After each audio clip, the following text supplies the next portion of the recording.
Lock your doors. Dim the lights. You found Night Creepypasta Rules, where the week's most terrifying rules horror tales claw their way into your reality. Tonight's compilation? It's a descent into pure dread. And believe me, there's a twist at the end of this particular nightmare that you need to witness. It will change everything. What horrors keep you awake? Share your fears in the comments below. And if you crave the thrill of the unknown, subscribe and join our Legion of the Night. Don't look away. You won't want to miss how this ends. This is a very good one. Some places were built to hold people. Others were built to hold something that should never be let out. This is Rikers Island's forgotten wing. Abandoned, sealed, and left to rot. But the things locked inside, they remember. Tonight on Dark Watch Files. You're about to hear what happens when the rules aren't just protocol. They're survival. Rule 1. Salute the ghost. Rule 2. Ignore the screaming door. Rule 3. Never touch the blood-soaked keys. And trust me, this one gets worse with every rule broken. Stay to the end, because what happens in the final minutes might just follow you into your own silence. If this kind of story gives you chills, drop a comment and tell us which rule you would have broken, or which one you wouldn't survive. And hey, if you're into haunted places, cursed routines, and things that don't stay dead, hit that subscribe button. We've got more coming. Some guys leave the service and chase the adrenaline. Me? I chase the quiet. Found the deepest silence I could imagine right here, smack in the middle of New York City's festering boil. Rikers Island, not the active part, humming with barely contained chaos, but C-block. Decommissioned 30 years ago.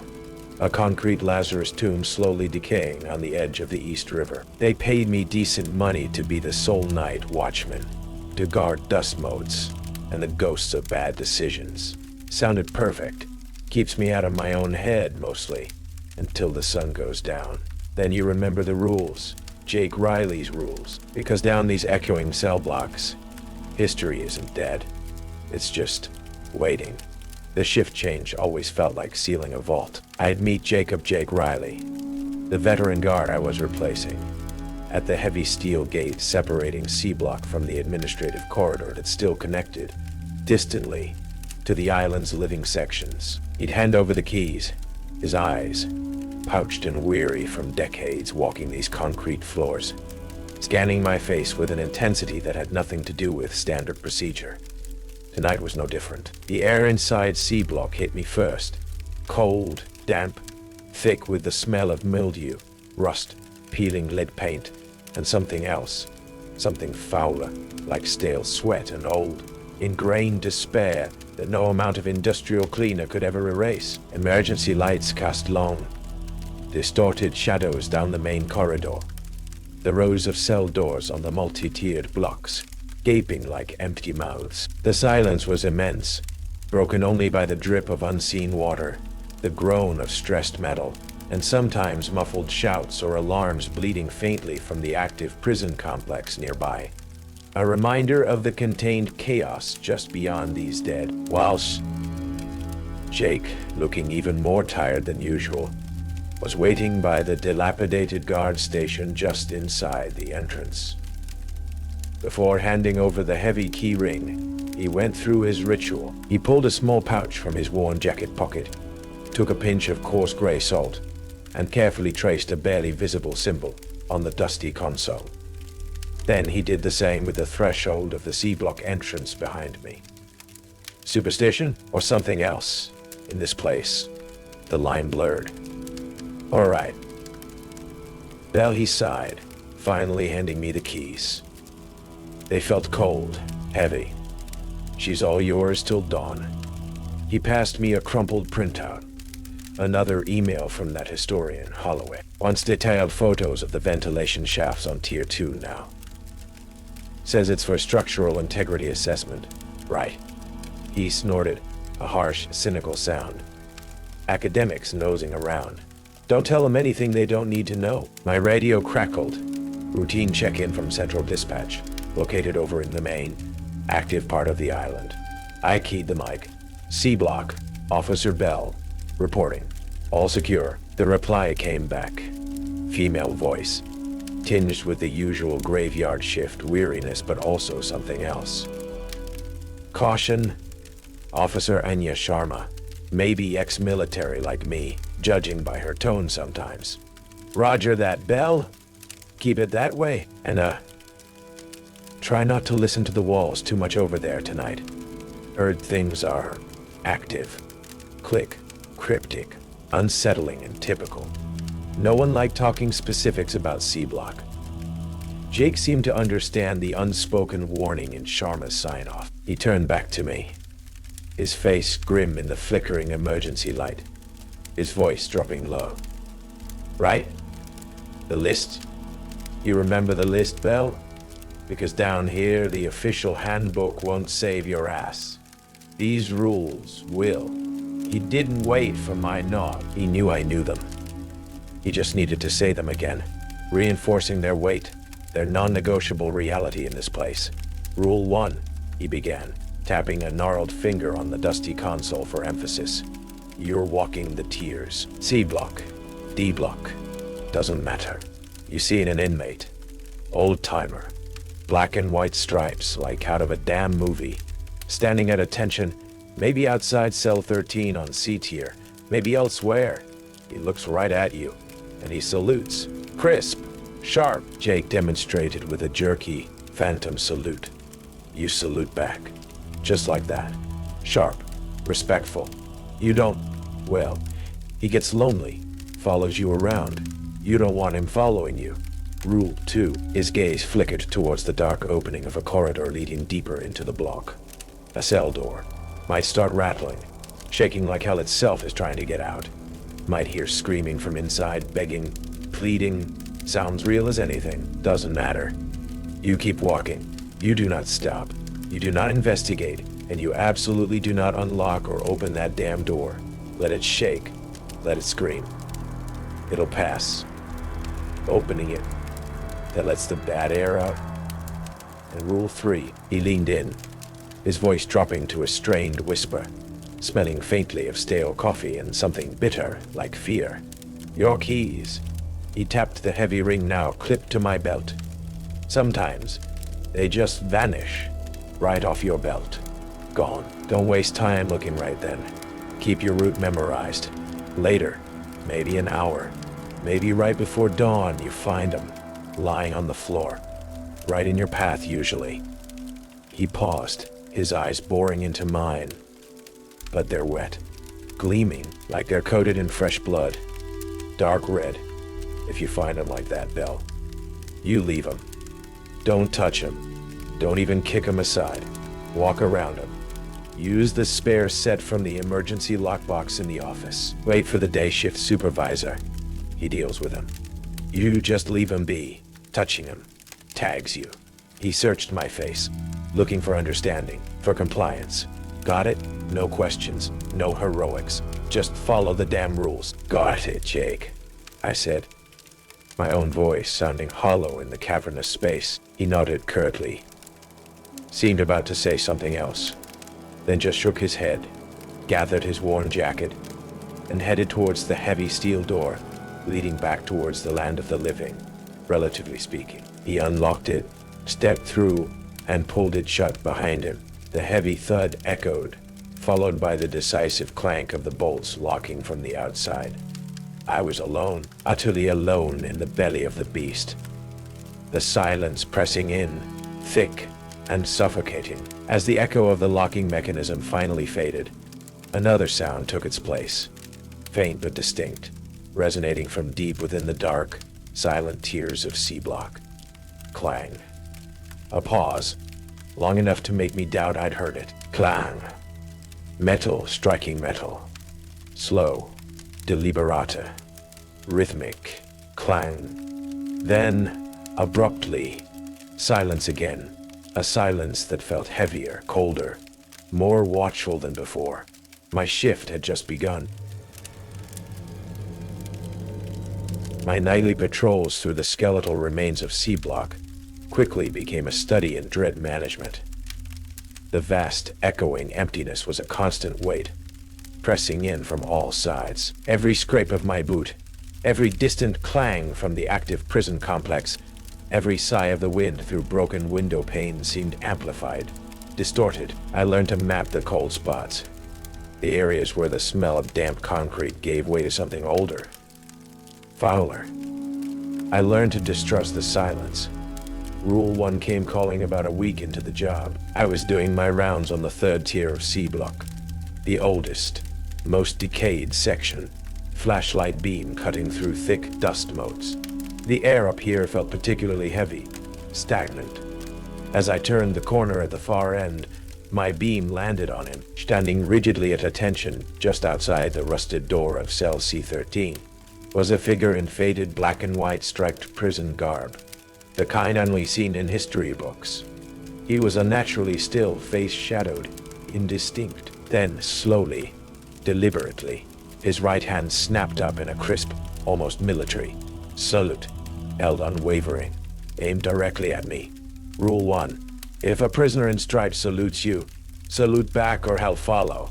My blood ran cold. Every rational instinct screamed it was a trick of the light, exhaustion, my own PTSD playing games in the suggestive darkness. But Jake Riley's dead serious tone echoed louder. You salute back.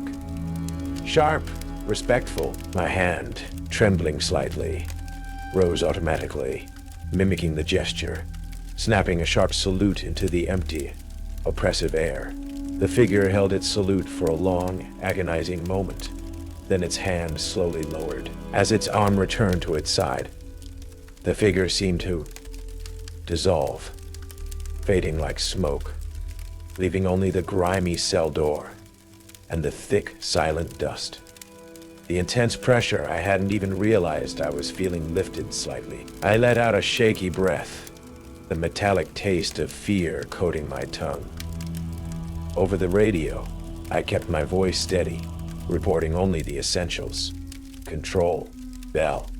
Routine check C block, tier 3, proceeding. Jake's voice crackled back almost immediately, tight with unspoken tension. Acknowledged routine, bell.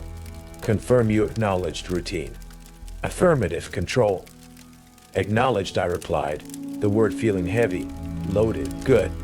Jake's voice seemed to relax fractionally. Routine keeps things settled. Stick to the designated route. Don't deviate. The line clicked dead. He knew. He knew exactly what routine I had just acknowledged. The next day, driven by a need for some kind of external perspective, I emailed Dr. Holloway, the historian. Keeping it vague, I mentioned experiencing minor visual distortions due to antiquated lighting systems in C block during my night patrols. Her reply was prompt, academically keen. Fascinating, Mr. Bell.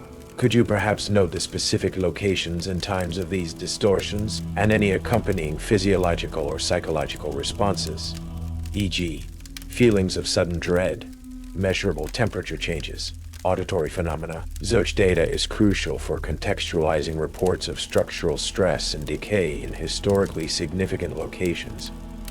Her focus on my reactions felt unsettling, clinical. Later, during a routine comms check with Officer Sharma in the active facility, her voice held its usual weary professionalism. Everything quiet in the dead block tonight, Bell. Bell, quiet as a tomb, Sharma. I replied, trying for levity I didn't feel. Yeah, well, she sighed. Keep sharp.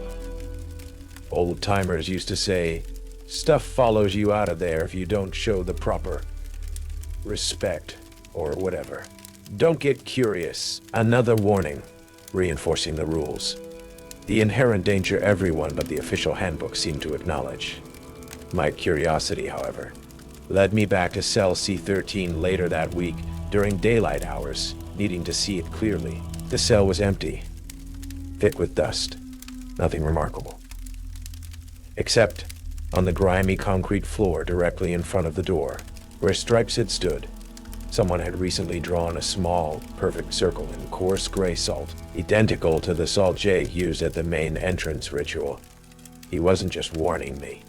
He was actively working against something here, using methods far outside any security manual. The uneasy truce held for a while.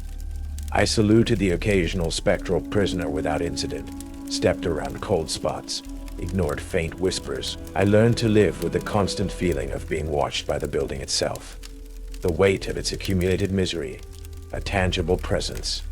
Then came the screaming. I was patrolling near the solitary confinement wing, a notoriously grim section even by Riker's standards, known colloquially as the cage. Heavy, windowless steel doors lined the narrow corridor, radiating a palpable aura of despair. As I approached one specific door, Cell S4, its number barely visible under layers of grime and faded paint, I heard it. A low rattle, metal on metal. It rapidly escalated into violent shaking, the heavy door bucking and shuddering in its frame as if under assault from within. Then, the screams began, muffled at first, then rising in pitch and intensity, desperate, terrified, agonized pleas for help, choked sobs, sounding utterly, horribly real. Someone was inside, trapped, being tortured. Rule 2. If a cell starts shaking, don't open it, even if someone's screaming. My hand instinctively went to the heavy locking mechanism, my mind racing. An urban explorer trapped, a squatter injured. My duty was to investigate, to render aid. But Jake's warning, the absolute certainty in his voice. Opening doors just lets the bad air out. The sheer violence of the shaking, the unearthly quality that now tinged the screams, overriding the initial realism. It felt wrong, like a performance designed to lure, like a trap.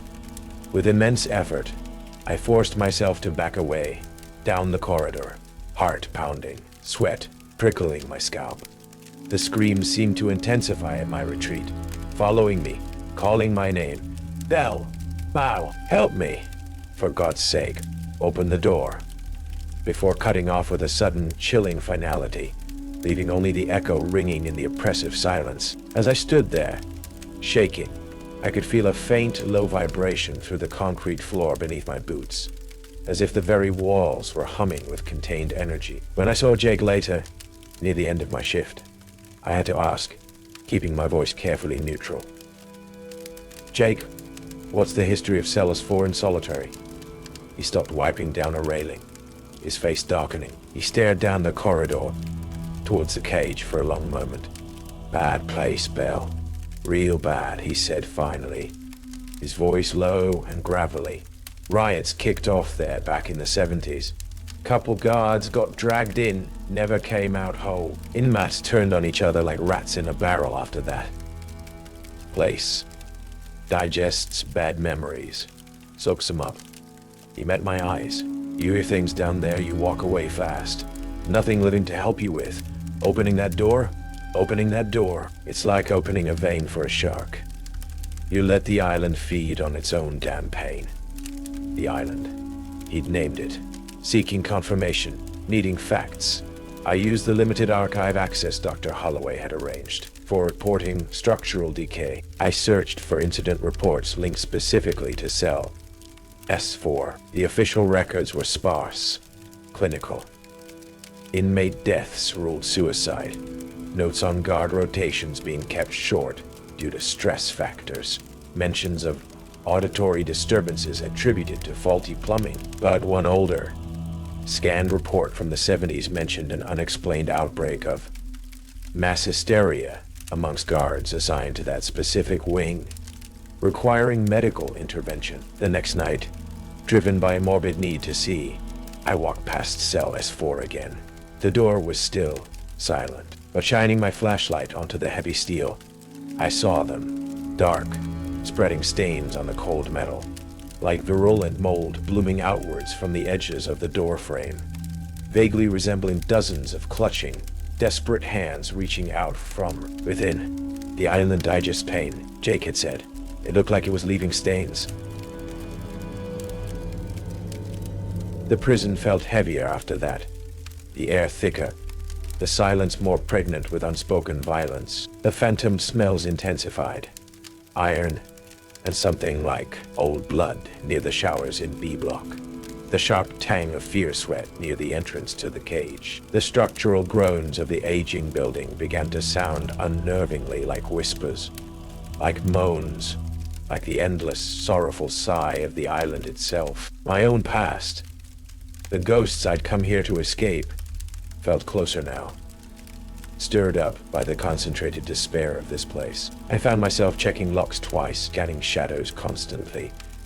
The discipline of my military past warring with the encroaching irrational terror. I also watched Jake more closely.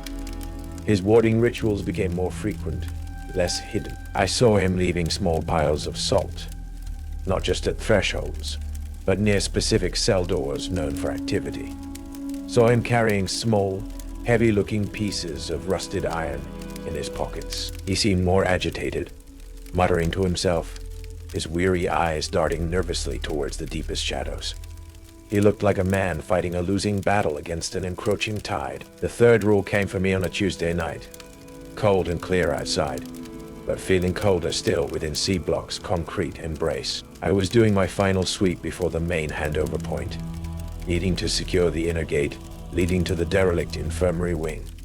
I reached for the heavy ring of brass keys, clipped securely to my duty belt. My fingers met empty air. Cold panic washed over me. The keys, heavy, essential, my only way through multiple checkpoints, were gone. Not misplaced. Vanished.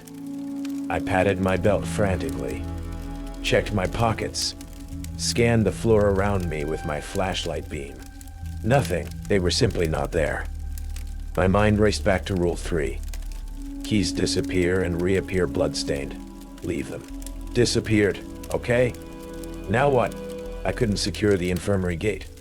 I couldn't access certain backup systems. My patrol route was compromised. I felt a surge of vulnerability, exposed deep within the hostile territory of the prison, without the symbols of my authority, my control.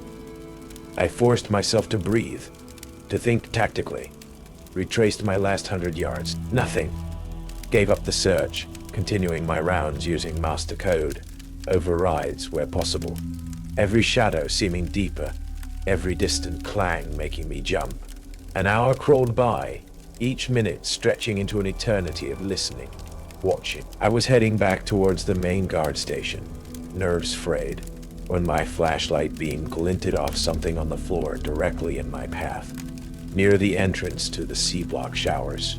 A place known for sudden temperature drops and whispers. My keys. Lying there, gleaming wetly on the grimy concrete. Relief surged, so strong it made me dizzy. I reached down instinctively, then froze, my hand hovering inches above the brass. They weren't wet with water or oil. They were coated, thickly, obscenely, in dark, viscous, fresh-looking blood that hadn't been there when I passed by earlier. It pooled slightly beneath them, stark against the gray floor. Rule 3. Leave them. Nausea churned in my stomach. I backed away slowly, carefully walking a wide circle around the tainted keys, the smell of iron thick in the air. I keyed my radio, my voice shaking slightly despite my efforts. Control, bell. Ugh. Request day shift check. Status of primary C-block key set. Found them, apparently damaged, near the Block C shower entrance, leaving them in situ, using spares from emergency lockbox. Jake's voice came back after a moment. Flat, utterly devoid of surprise, laced with weary resignation. Roger that, Bell. Good call. Leave him be. Don't touch him. The island, it gets hungry sometimes. Bleeds a little. He explicitly named it again. The island bleeds.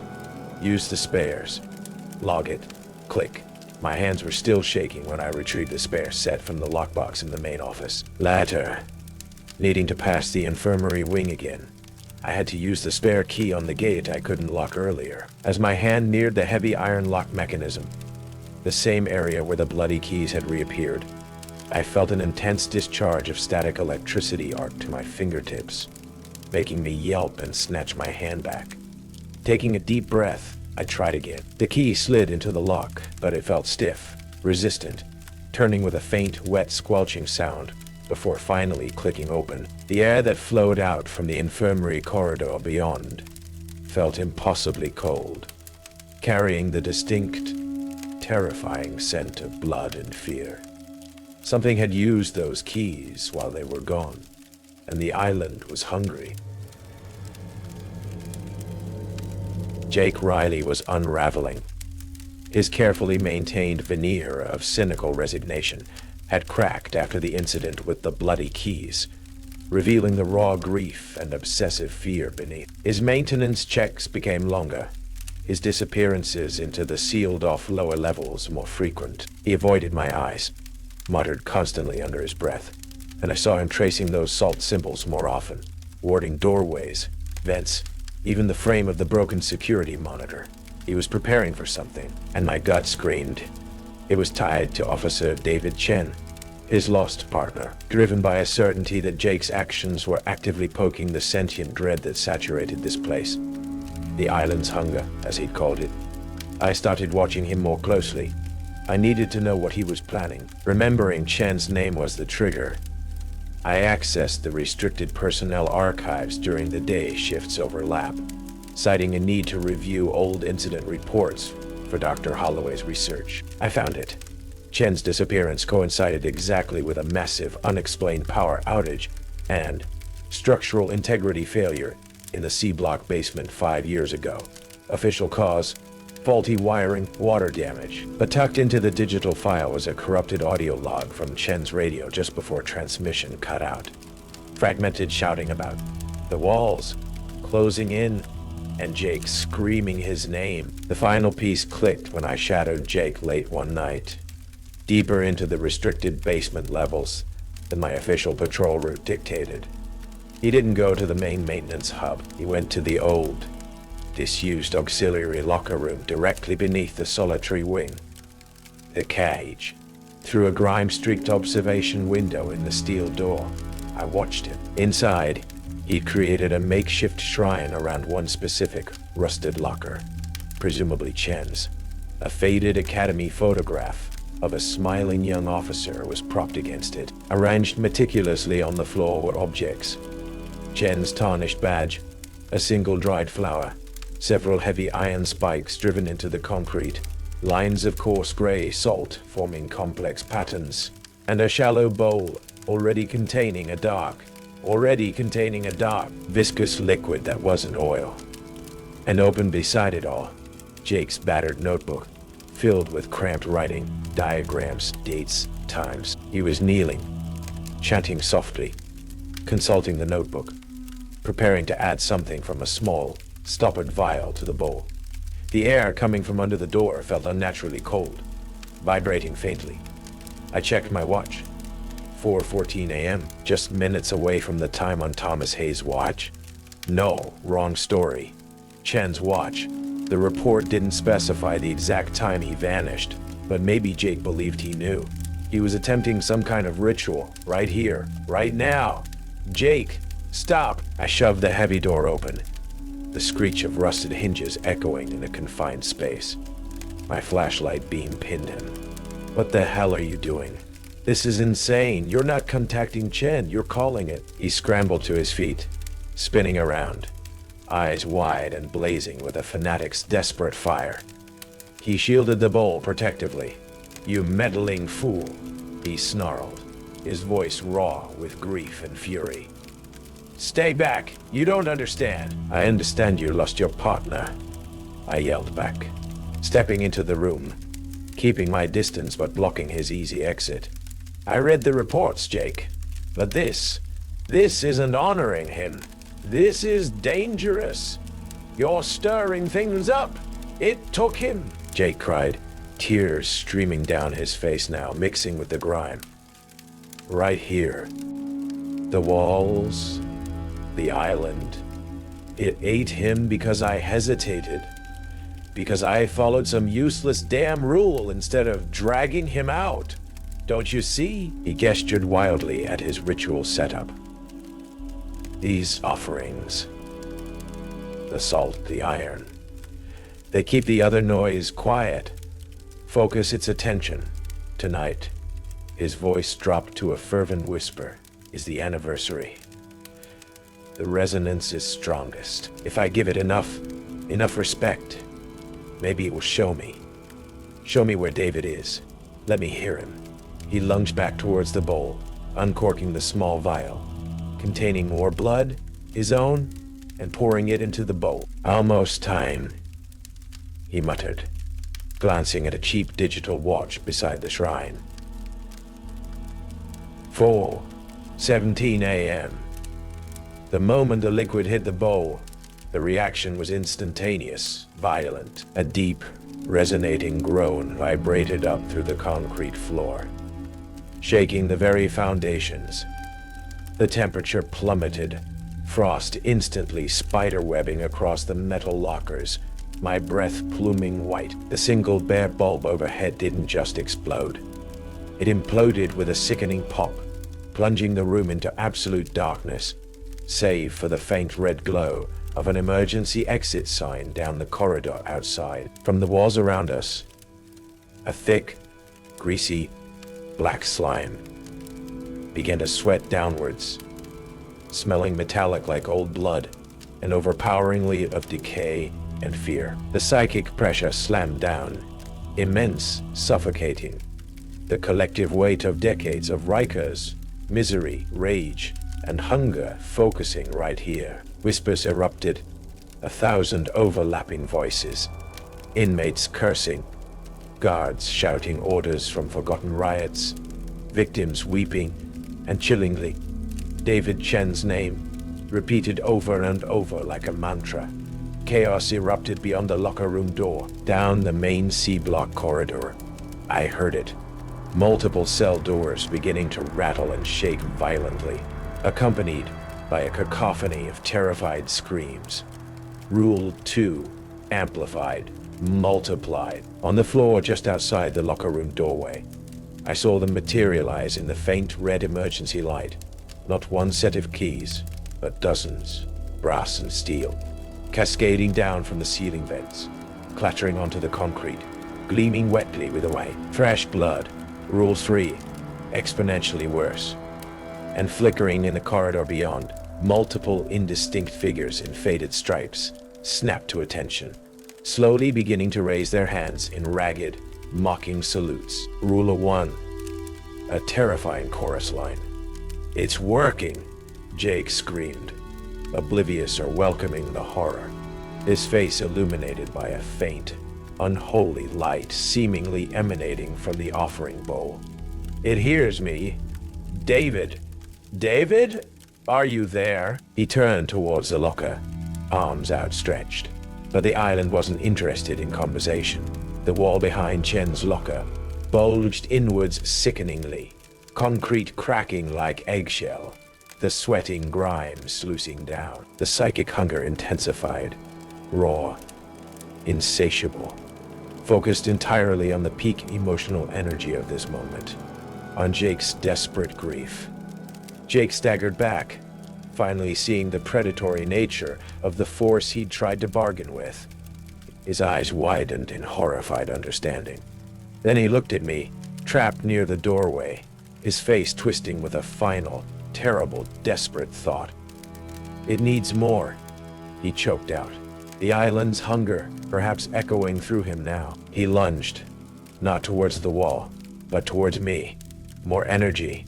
A trade. I scrambled backwards out of the locker room, heart seizing, trapped between the charging, grief-maddened Jake, offering me up as a final, desperate sacrifice, and the overwhelming, sentient hunger of Rikers Island itself erupting around us, the very walls seeming to close in, ready to digest us both. The ritual hadn't opened a channel to the lost. It had rung the dinner bell for the prison itself. The psychic backlash of the island's unleashed hunger slammed into the basement locker room. The swirling vortex of despair didn't take shape, didn't form tendrils. It simply pressed, an overwhelming weight of cold, raw misery and insatiable need that sucked the air from my lungs and made the concrete walls around us seem to weep thick, greasy grime. Jake Riley, caught between his desperate offering and my horrified accusation, screamed as the main force of the backlash hit him. He staggered back towards Chen's locker, towards the epicenter. I saw in the flickering emergency light, the wall behind the locker seemed to soften, to flow like thick, dark tar. Jake reached out towards it, screaming David Chen's name one last time, and the wall enveloped his outstretched hand, then his arm, pulling him inexorably inwards. With a sound like wet cloth tearing, he vanished into the structure itself. His final cry cut off abruptly. The wall solidified instantly, leaving no trace except perhaps a slightly darker, damper patch on the stained concrete. The intense pressure immediately lessened, the chaotic sounds receding, the bloody keys and saluting phantoms dissolving. The island had taken Jake's offering, or perhaps simply digested the source of the immediate disturbance. I was left alone in the sudden, terrifying silence, shaking uncontrollably.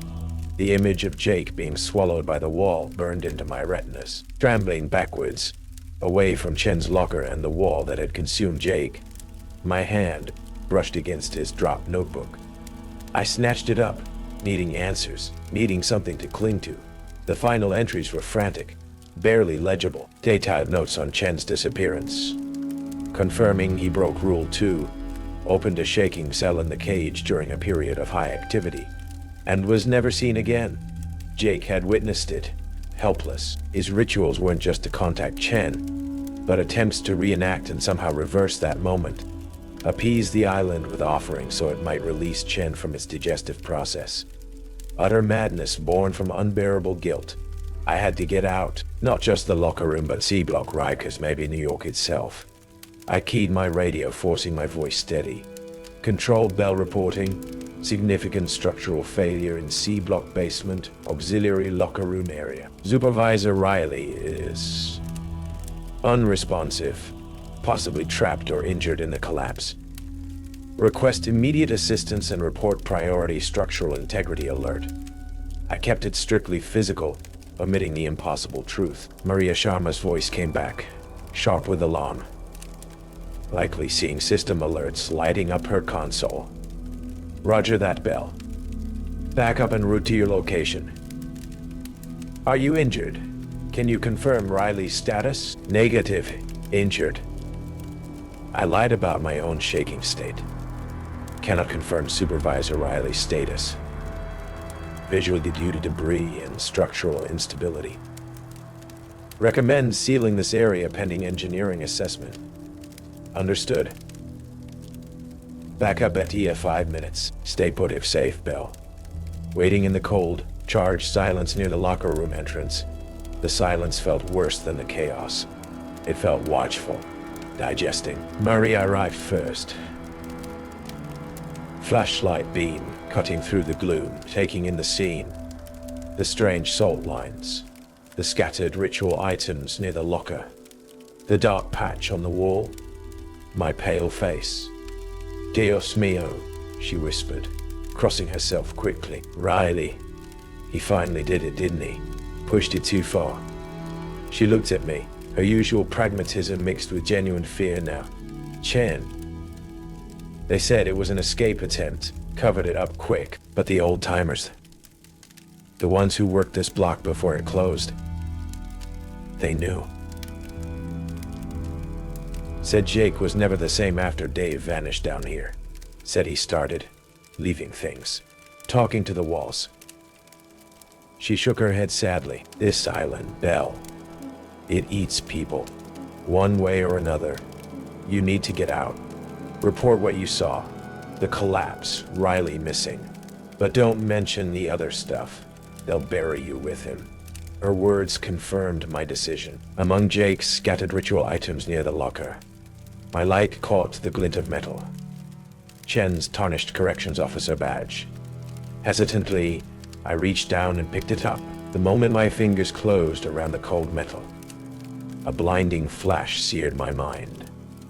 Chen's terror. The cell door opening onto impossible darkness. the feeling of concrete flowing like water, pulling him down, Jake screaming his name from the rainy corridor, then crushing silence and cold. I dropped the badge as if burned, gasping. Chen wasn't just gone. He was in the walls, part of the island now, just like Jake. And the island knew I knew. Surviving the rest of the night was an exercise in pure, disciplined terror.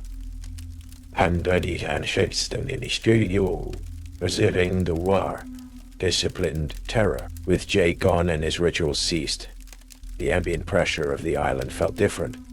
Less focused, perhaps, but more pervasive.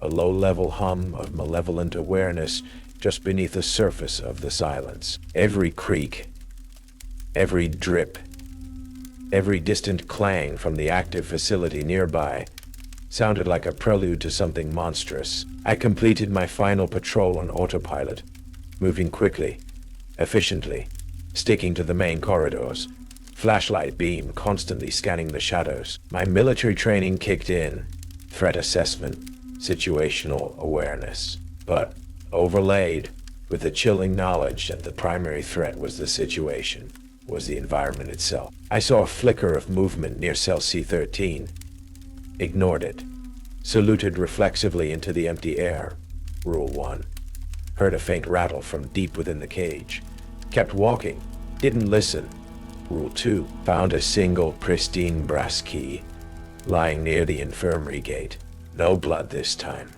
stepped carefully around it, Rule 3, implication. The rules were now ingrained survival reflexes. As the first hint of gray dawn softened the harsh lines of the cell blocks, filtering through the grimy barred windows, I made my way, almost running, towards the main C-block exit gate. The air felt thickest here, the silence most profound, as if the island itself was reluctant to release its overnight captive. I waited, back pressed against the cold steel bars, watching the eastern sky over the distant Queensboro Bridge lighten. My breath held tight in my chest. Clank. The sound was deafening in the stillness. The heavy magnetic lock buzzed, disengaged. Sunriser. Rule 3's release. I didn't hesitate. I shoved the heavy gate open and stumbled out into the connecting corridor. Back towards the sounds, the lights, the living part of Rikers Island. I didn't look back. I gave my official report. Structural collapse in the basement. Supervisor Riley missing and presumed caught in it. C-block unstable and unsafe. I mentioned Riley's recent stress, his obsession with his lost partner, implying a potential breakdown leading to reckless action in the basement. Plausible. Accepted. Pending investigation. I requested immediate transfer off the island, citing the traumatic event. Granted. I left Rikers that morning, the city's skyline across the water looking alien, distant. I left New York shortly after, moving west, seeking anonymity, space, someplace without the weight of history pressing down so hard.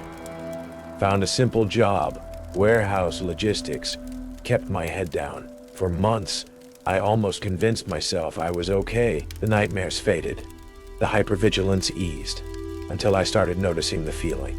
Walking down a busy city street, passing an old red brick tenement building, maybe a former factory or hospital, a sudden wave of intense claustrophobia would wash over me. The feeling of oppressive silence, of unseen eyes watching from dirty windows, the faint phantom smell of damp concrete and despair. I'd find myself instinctively reaching for my hip, for keys that weren't there, my fingers clenching empty air. One evening, standing at a crosswalk, waiting for the light to change, I glanced at the imposing facade of an old downtown library and felt it again. That crushing psychic weight, the echo of confinement, the memory of Jake Riley's desperate face, the hungry silence of C-block, in my mind, sharp and clear as if happening right beside me, echoed the heavy final clang of an iron gate locking shut. I escaped Rikers Island, but the island's hunger, its particular frequency of despair and confinement, had imprinted itself onto my soul. I was attuned now, forever sensitive to the psychic residue of trapped places, forever hearing the echo of cell doors closing, forever feeling the weight of walls that remembered too much. End of watch, perhaps, but the sentence was life. Jake Riley followed the rules until grief made him break them. Now the island has him, and it saw me too. You can leave the prison, but once the place remembers you, you're never really free again. Which rule would you break first? The salute, the screaming door, the bloody keys on the floor? Let me know in the comments. And if you ever hear a clang behind you, run. Seattle after midnight is a city of whispers. Most people sleep through the rain. I sit alone under flickering fluorescence, chasing echoes of the disappeared. Some cases go cold, others go wrong. And down in the bowels of the missing persons unit, there are rules. Unofficial, unexplained, unbreakable. Rule 1. If a blank case file appears on your desk, don't open it. Rule 2. If the rotary phone rings after 3 a.m., answer, but never speak. Rule 3. If your photo shows up on the active cases board, clock out and never come back. This isn't just another ghost story. This is a slow unraveling, and it only gets worse from here. Stick around to the end. The last chapter changes everything. And if you think you could survive the static, drop a comment. Tell me which rule you'd break, or if you'd make it through without fading out. Like, comment, subscribe. You're gonna need the full file to understand what's waiting on the other end of the line. They call Seattle the Emerald City. On the missing persons unit night shift, down in the fluorescent-lit bowels of the East Precinct, it just looks gray. Gray rain streaking the tall windows, overlooking the damp gleam of 3rd Avenue. Gray metal filing cabinets stretching into infinity, crammed with the paper ghosts of vanished lives. Gray faces staring out from faded flyers, tacked to the bulletin board, each one a question mark, dissolving under the relentless drizzle. My job, Detective Lena Petrova, formerly of homicide until a case involving too much gray area burned me out, was to sift through these archives of absence, looking for sparks in the ashes. Mostly, though, it was just waiting for the phone to ring, waiting for a patrol unit to report a found body, waiting for dawn.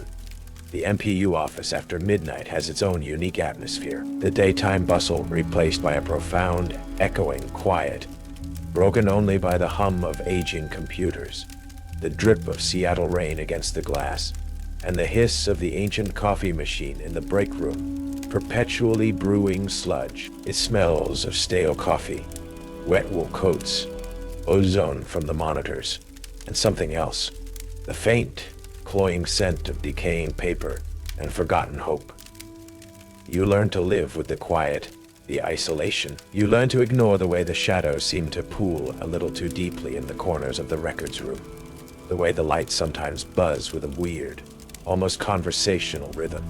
And you learn the rules, the unofficial ones, the ones passed down whisper quiet between burnt-out night shift detectives like a grim inheritance. The rules that supposedly keep you from becoming just another faded face on the bulletin board. My shift change handover with Detective Frank Miller, my reluctant daytime counterpart, was always brief, steeped in unspoken dread. Frank was old school, nearing retirement, his face a roadmap of cynicism and too many sleepless nights chasing phantoms. He'd seen partners come and go, some transferred, some retired. One, Laura Vance, simply hadn't shown up for her shift one morning 5 years ago. Her active case files inexplicably wiped, her desk eerily clean. Frank never talked about Laura, but sometimes when he thought I wasn't looking, I saw him touch the tarnished brass nameplate still fixed to the empty desk beside mine. "All right, Petrova," he sighed tonight, shoving a stack of cold case files towards me. Quiet one mostly. Chen called again, about his daughter. Left a message. He gestured towards the blinking light on my desk phone. Samuel Chen, his daughter, Sarah, vanished 3 months ago. Clean disappearance. No witnesses. Data trail went cold. A case that felt wrong, somehow thin around the edges. Try not to spend too much time on the 48 Gifford file, Frank added gruffly, tapping a specific thick folder on my desk. It's a dead end, always has been. Was it advice? Or was he deliberately steering me away like he sometimes seemed to? His protective cynicism felt like a wall built against things he refused to acknowledge. As Frank gathered his coat, Noah Albright, the night shift dispatcher and de facto records clerk, glided silently into the office from the radio room. Noah was young, quiet, unnervingly efficient. His desk always meticulously organized in stark contrast to the chaos surrounding it. He moved with a strange stillness, his dark eyes seeming to absorb everything without reaction. He placed a neatly printed call log summary on my desk. System ran a minor diagnostic purge at 200. Detective Petrova, he said softly, his voice barely disturbing the quiet.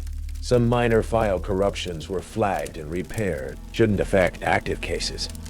He met my eyes briefly, his expression unreadable, before retreating back to the glow of his multiple monitors. There was always something slightly off about Noah, a precision that felt less like efficiency and more like careful control. Frank watched Noah leave, then turned back to me, lowering his voice. Right, before I head out, the list. You remember the list, Petrova? His eyes held a seriousness that cut through his usual weariness. He knew I'd found the laminated card with the 3 tight rules tucked away in the bottom drawer of my desk.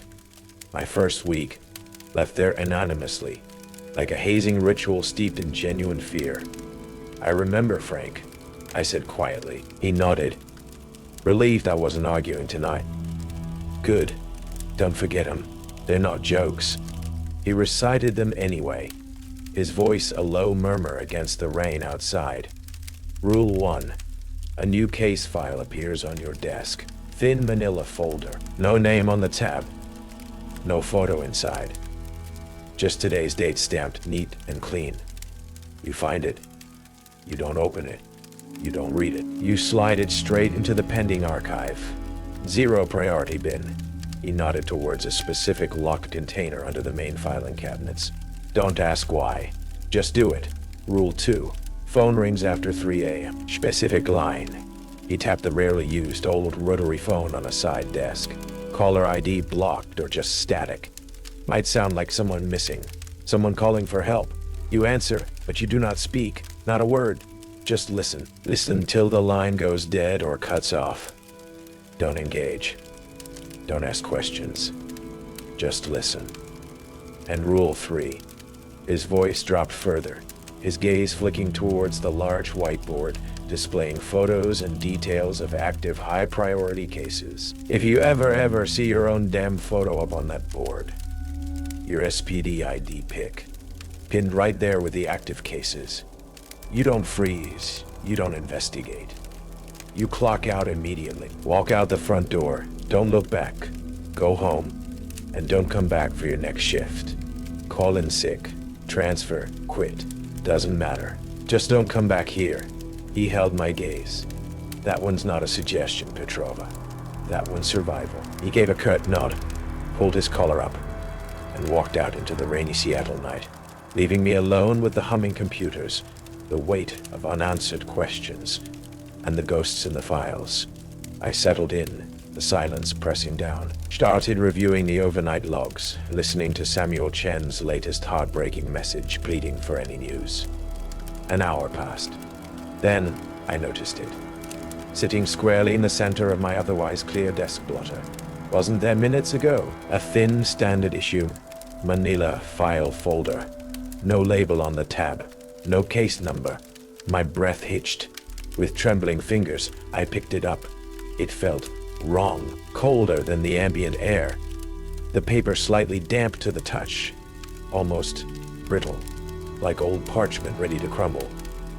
I hesitated, Rule 1 screaming in my head, but I had to be sure. I opened it just a crack. Blank inside, No forms, no photo, just a single sheet of plain white paper with today's date neatly stamped in official-looking blue ink at the top center. My heart hammered against my ribs. I quickly slid the file closed, the cold seeming to cling to my fingertips. Rule 1. Don't open it. I stood up, walked quickly over to the heavy, locked metal bin labeled Pending Archive, Zero Priority, tucked away in a dusty corner, unlocked it with the special key Frank had given me, and dropped the blank dated file inside, slamming the lid shut and locking it again.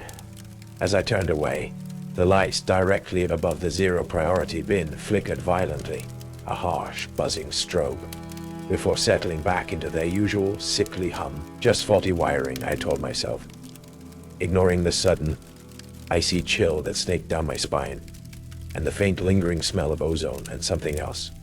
Something like decaying paper turning rapidly to dust.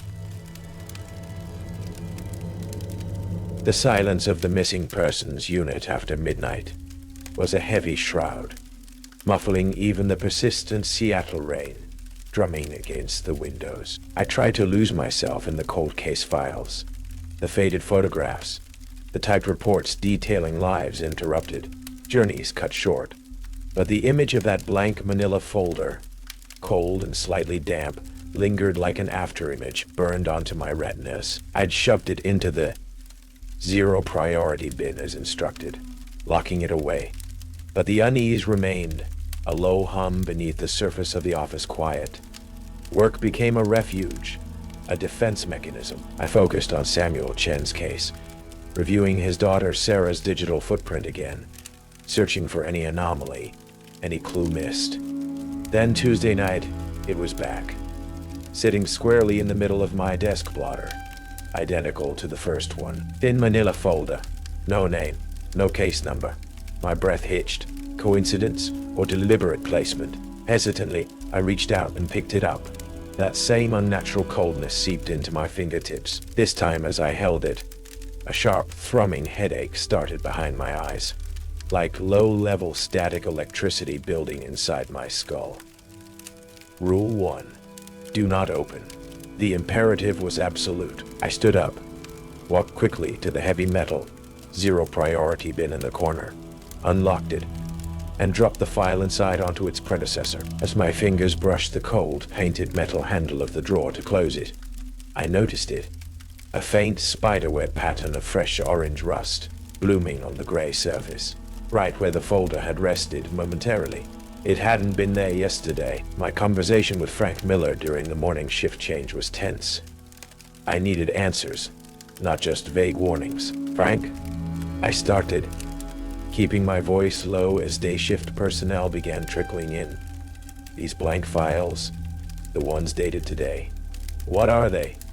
You called them system ghosts, but that, I nodded towards the zero bin, felt active, cold. Active, and the bin handle rusted where I put it. Frank meticulously organized his desk, lining up pens, straightening papers, avoiding my gaze. Told you, Petrova, he muttered, his voice tight. Data errors, leftover corrupted indexes from the server migration disaster back in 9. System tries to repopulate them sometimes. Means nothing. He finally looked up, his eyes weary but sharp. Look, you want my advice? Stop looking for meaning where there ain't none. Treat 'em like toxic waste. File 'em quick. Wash your hands, forget 'em. Chasing those particular shadows. His voice dropped, heavy with unspoken history. Doesn't bring anyone back. It just invites things in. He clapped me briefly on the shoulder, a gesture meant to be reassuring but felt more like a warning, and walked away.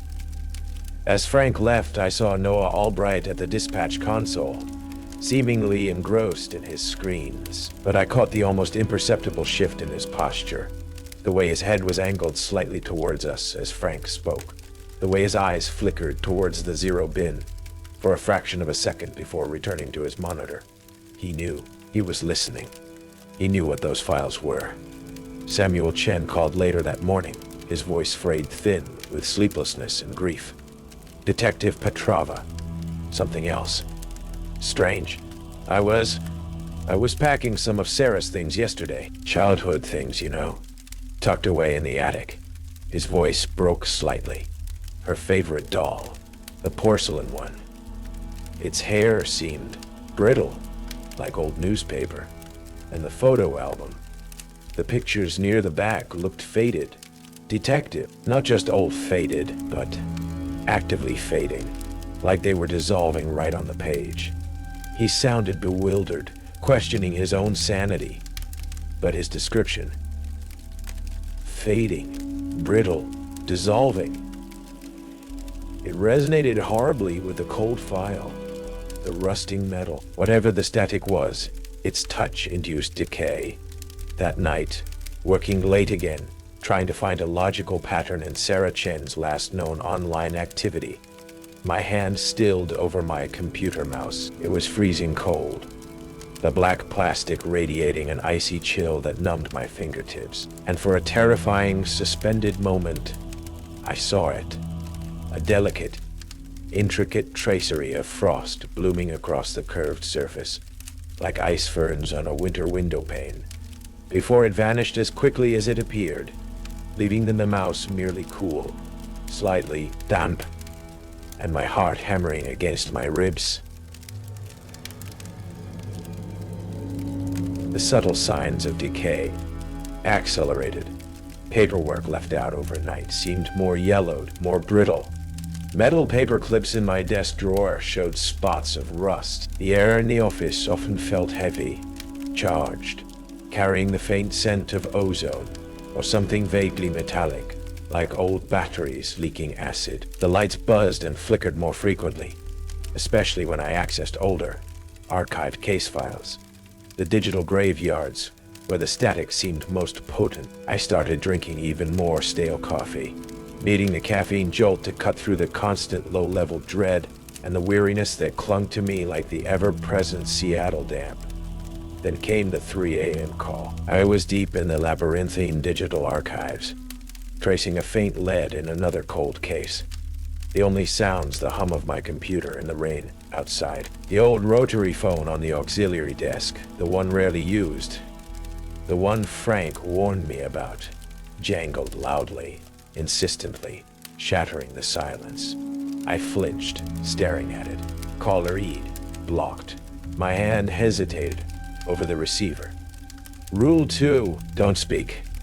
Just listen. What echo would I hear tonight? What fragment of despair from the other side? Steeling myself, I lifted the heavy Bakelite handset, pressed it to my ear, my breath held tight.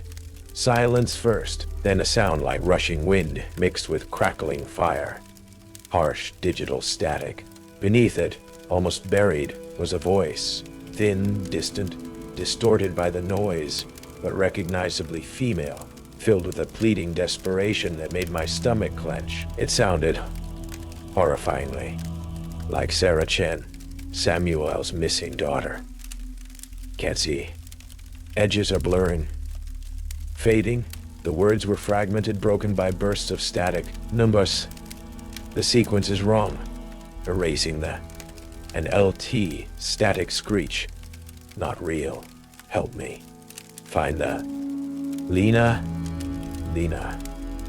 Hearing my own name spoken by that disembodied, glitching voice sent a jolt of pure ice through me.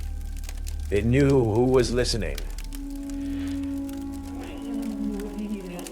I bit down hard on my lip to stop myself from replying, from asking questions, my knuckles white on the receiver. An intense wave of nausea washed over me, the room seeming to tilt slightly, the static on the line pulsing in time with a sharp, drilling pressure behind my eyes. The voice dissolved into pure, incoherent static, louder now, painful. Then the line abruptly clicked dead, leaving only the dial tone humming mockingly in my ear. I slammed the receiver down, breathing heavily, fighting the urge to be sick. The handset felt unnaturally cold. The plastic surface tacky, almost sticky, as if coated in a thin, invisible film. My head throbbed. Immediately, I checked the precinct call logs on my terminal. Nothing. No record of any incoming call on that line at that time. It hadn't officially happened. I walked over to Noah Albright at the dispatch console, trying to keep my voice level. Noah? Did the system flag any line faults on extension 303 just now? Had some weird static, maybe across the line. He glanced up, his expression placid, almost bored. Extension 303? That old POTS line. Probably just atmospheric interference, detective. Common with decaying copper infrastructure, especially during heavy rain. He typed a few commands, peered at his screen. Nope, no faults logged on the system side. You didn't happen to recognize the static, did you? Sometimes sounds like voices. His question was casual, but his eyes were sharp, probing, lingering on my face. When Frank came in for the morning overlap, I told him about the call. The voice sounding like Sarah Chen, hearing my own name. He went pale, running a hand over his weary face. Static echo. He confirmed grimly, his voice low. Trap signal, maybe. Or maybe the static reaching out, testing. He looked me straight in the eye. Good you didn't speak, Petrova. That's the key. You speak, you confirm the connection. You give it a lock on this side. You anchor the echo, or worse, you tell the static exactly where you are. Just listen, hang up. Hearing them fade is bad enough. Talking to them, he shuddered, leaving the sentence unfinished. As I gathered my things, ready to escape into the gray morning, I noticed it. A fine film of gray, static-charged dust, almost like ash, had settled on the old rotary phone, on the desk beneath it, and faintly, clinging to the sleeve of my jacket where my hand had rested after the call. It wasn't ordinary dust. It felt electric. Wrong. It disintegrated into nothing when I tried to brush it away. The days following the static call were a blur of heightened paranoia and grim determination. I felt attuned, more sensitive to the subtle wrongness of the MPU office after dark. The files didn't just seem out of place. Some felt actively decayed, the paper brittle, the ink faded almost overnight. The lights didn't just flicker. They seemed to buzz with a specific hostile frequency whenever I accessed Noah Albright's system logs or files related to his missing sister, Emily. I found more discrepancies, more evidence of Noah subtly manipulating data cues, flagging specific cold cases, often involving young women, often with sparse digital footprints, for priority review that coincided with previous night shift officers reporting strange incidents or requesting transfers. He wasn't just grieving. He was using the system, using the victims, using us for some purpose connected to the static. I compiled my evidence meticulously, working discreetly, acutely aware of Noah's quiet observation from the dispatch booth, feeling like a mouse watched by a very patient cat. Frank Miller seemed to sense the shift in my focus, offering gruff, oblique warnings. Some cold cases are cold for a reason, Petrova. Don't go digging where the ground's already unstable. He was scared. For me. Maybe for himself, remembering Laura Vance. The breaking point came late Friday night, near the end of a long, draining week. I'd stepped out for a rare breath of fresh, non-recirculated air, standing under the precinct entrance overhang, watching the rain slick the empty street.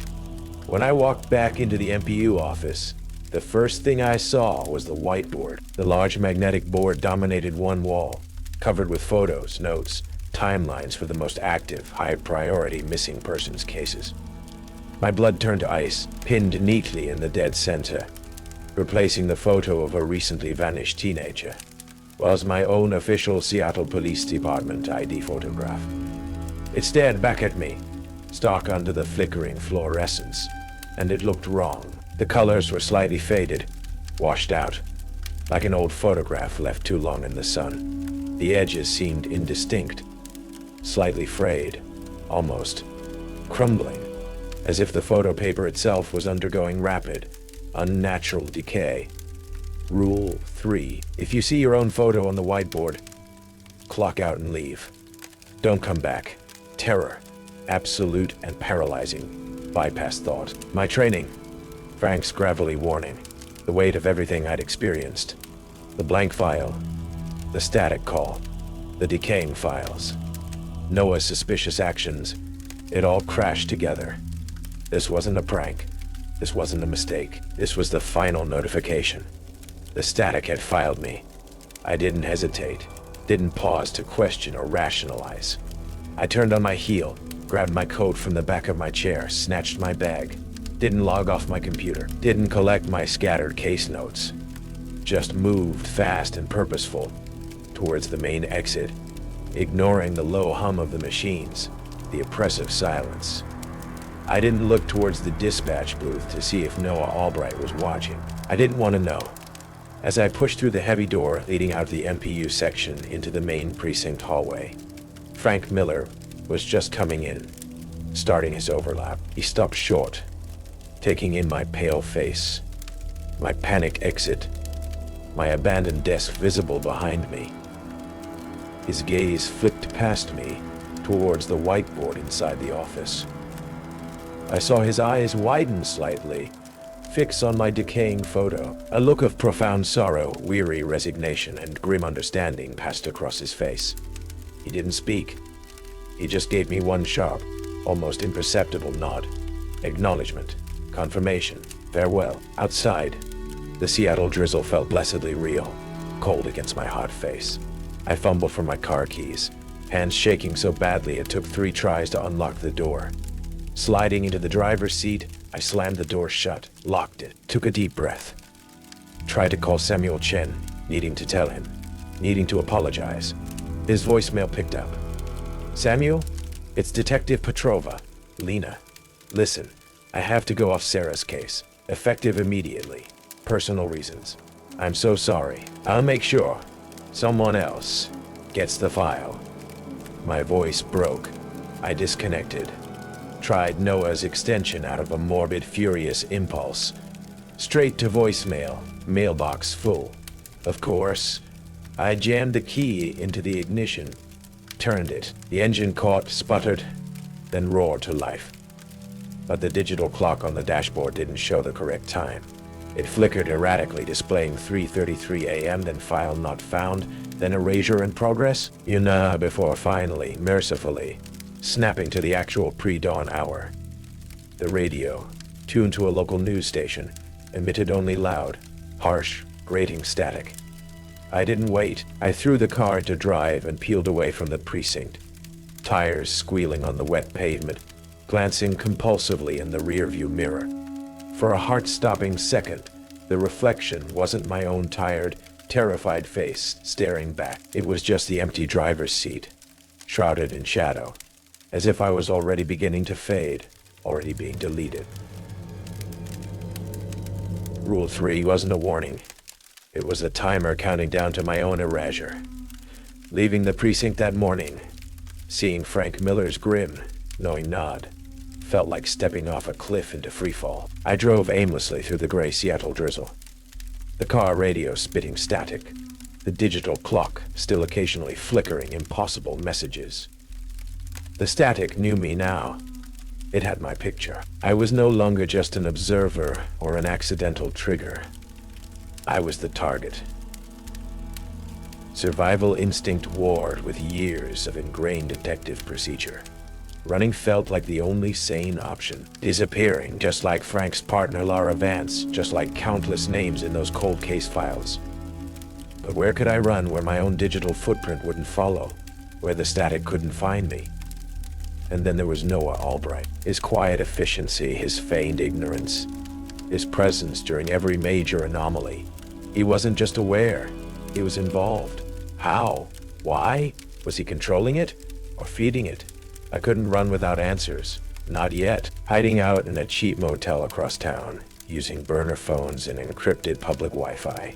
I dove into the digital rabbit hole, using every backdoor access trick Frank had ever grumbled about, every remote forensic technique I knew.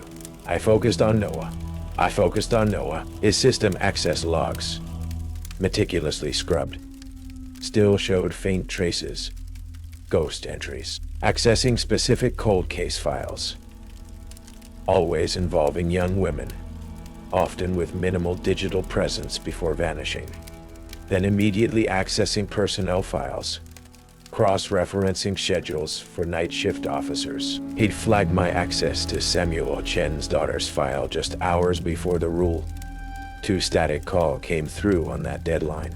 He'd accessed my personnel file, including my ID photo, the day before it appeared on the whiteboard, and I found his sister's file, Emily Albright, marked as a runaway 5 years ago.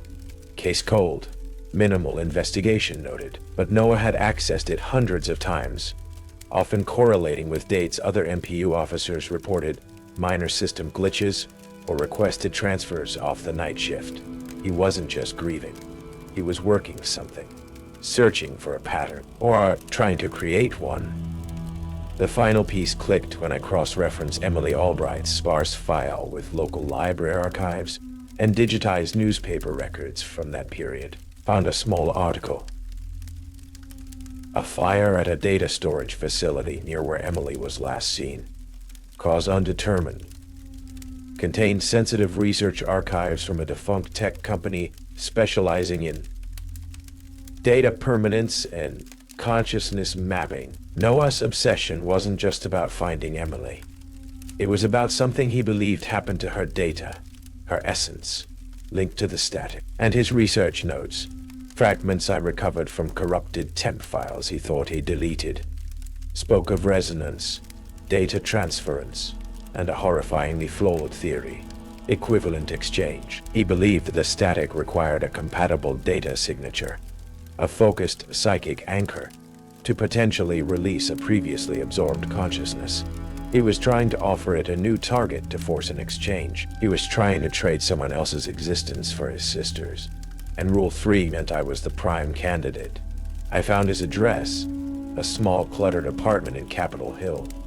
Confrontation was the only option left. Maybe understanding his twisted logic could reveal a weakness, a way to sever the connection the static now had to me. His apartment door was unlocked, slightly ajar. A wave of cold, static-charged air drifted out.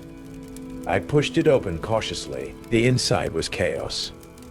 Walls plastered floor to ceiling with printouts, timelines, data charts, maps of Seattle overlaid with strange symbols, photos of missing persons, including his sister Emily, and chillingly, my SPD photo circled in red marker. Strings connected data points across the room like a madman's web. Case files overflowed from boxes. In the center, Noah Albright sat rocking slightly in front of a humming computer rig. Multiple monitors displaying complex, shifting data streams I didn't recognize.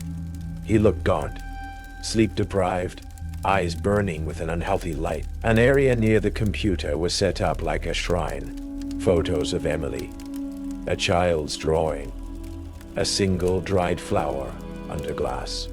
"Noah," I said, my voice steady despite the tremor running through me. He turned slowly, his eyes fixing on me with unnerving intensity. Not surprise. Expectation. "Detective Petrova, Lena." He corrected himself, a strange, almost beatific smile touching his lips. "You came. Good. The resonance is peaking.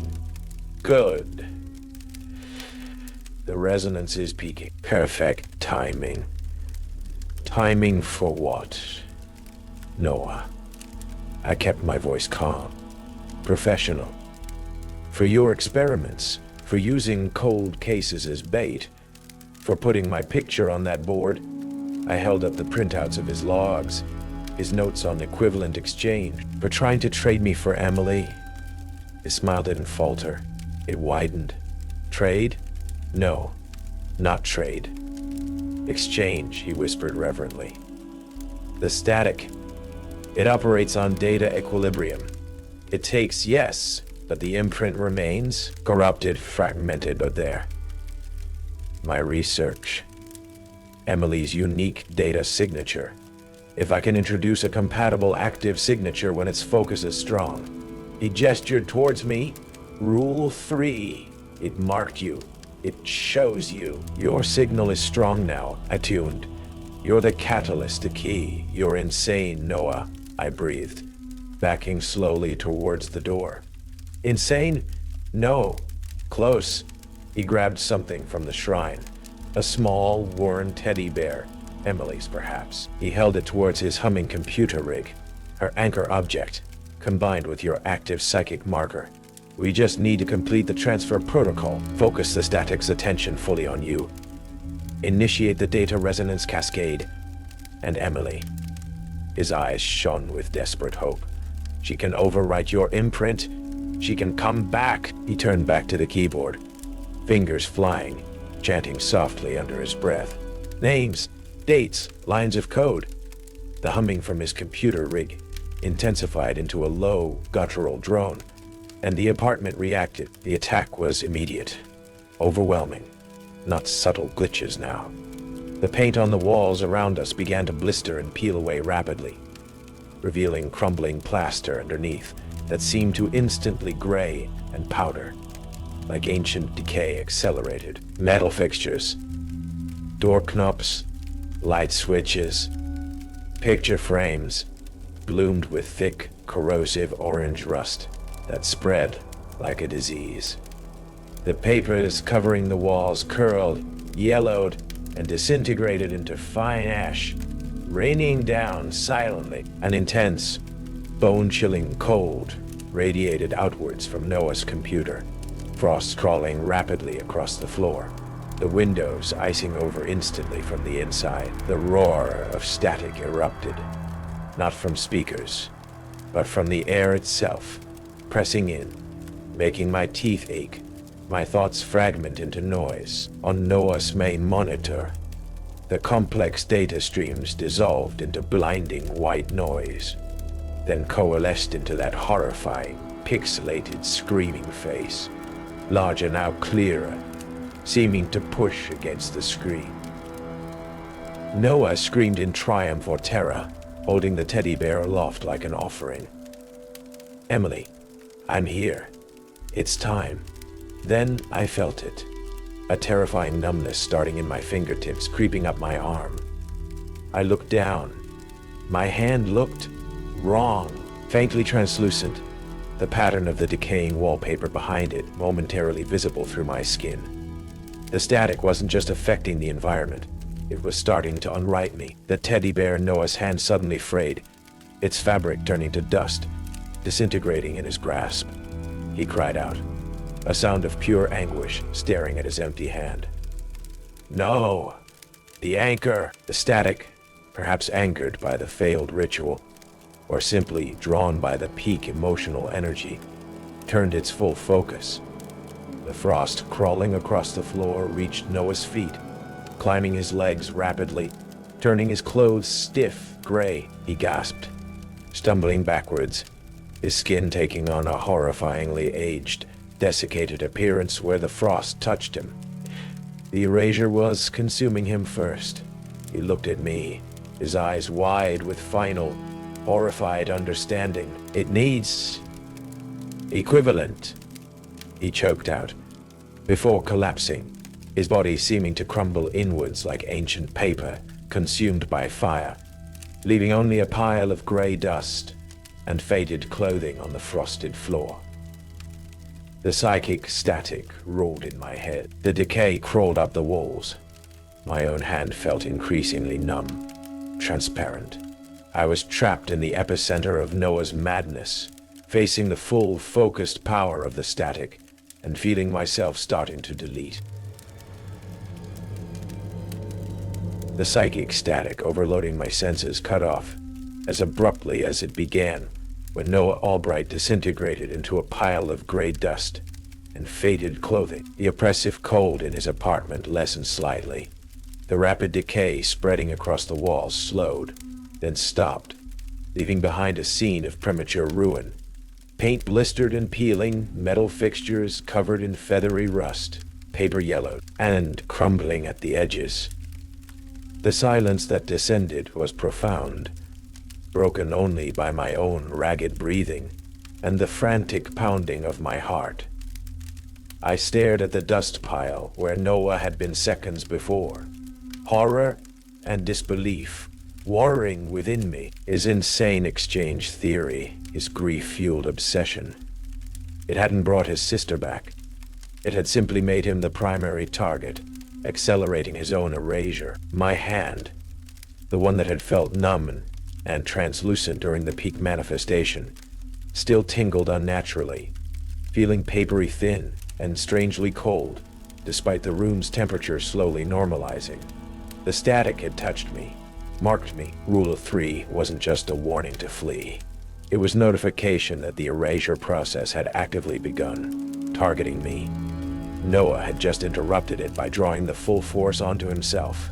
Sirens wailed in the distance, growing closer. Someone must have reported the initial commotion. The power fluctuations. I needed to think fast. Looking around the chaotic apartment, walls plastered with Noah's obsessive research. The string maps connecting disappearances. The data printouts. The photo of his smiling sister Emily, pinned beside my own decaying SPD picture. I knew leaving this, for the authorities, was dangerous. It hinted at something inexplicable. Something that would invite questions I couldn't answer, potentially drawing official attention back to me. The last person to see Albright alive, the one whose photo was inexplicably linked to his breakdown. Just then, my burner phone buzzed. Frank Miller? Lena? Talked to dispatch. Heard Albright's address flagged for a disturbance. You okay? What the hell happened? His voice was tight with anxiety. Frank, Noah's gone, I said, my voice trembling. Hey, he tried something. Triggered. Whatever this thing is, it took him. Completely. I briefly described the scene, the decay, the dust. There was a long pause on the other end. Laura, Frank said finally, his voice heavy with remembered pain. My partner. It wasn't sudden for her like Albright. After she saw her photo, things started breaking down around her first. Electronics failing, photos fading, metal rusting, like a localized field of decay. Then she started forgetting things, getting weaker. She vanished from her locked apartment 2 days after seeing the picture. Like she just unwrote herself. He sighed. This statics, Lena. I think it erases things gradually. The photo is the final notice. Noah forcing it like that. Maybe he just sped up his own process. He paused again. You need to disappear, Lena. Now, before your own decay starts. His words confirmed my worst fears. The static wasn't just a glitch. It was entropy weaponized, perhaps. And it had marked me. I looked at Noah's research scattered around the room. Among the complex data analyses were handwritten notes, confirming his sister Emily had been working on the original Nightingale project, obsessed with its consciousness mapping potential before her runaway disappearance. Had she become the first victim? The seed of Index Zero? Or just another person erased by something older? And buried within Noah's frantic attempts to quantify the static were notes on its apparent patterns, seemingly linked to large data repositories, moments of intense emotional distress, and, chillingly, individuals who actively investigated its previous manifestations. Destroying the research felt necessary, removing Noah's dangerous, flawed theories from the world. Reporting it seemed futile, inviting disbelief or worse. My only option, as Frank said, was to disappear, to become my own cold case, hoping to fall off the static's radar before the erasure truly took hold. Leaving Noah Albright's apartment felt like stepping out of a contaminated zone. I didn't touch anything more than necessary. I wiped down the doorknob, took the stairs, avoiding elevators melting into the pre-dawn Seattle streets. My first stop was an anonymous internet cafe several blocks away, using encrypted connections and untraceable logins I'd set up years ago. a relic from my homicide days dealing with sensitive informants. I initiated my own erasure, submitted my resignation to SPD, effective immediately, citing severe personal health reasons requiring indefinite leave and relocation. Sent vague farewell emails to the few friends and family whose addresses I hadn't already purged, mentioning needing time away, off-grid, initiated deletion requests for online accounts, set up automatic bill payments to drain my remaining funds, then wiped the accounts themselves, sold my car online for cash via a third-party broker, leaving the keys and title in a pre-arranged Dropbox. Destroyed my SPD credentials, my driver's license, my credit cards, my passport, wiped my burner phone with multiple passes, then physically smashed it and scattered the pieces in different dumpsters across town.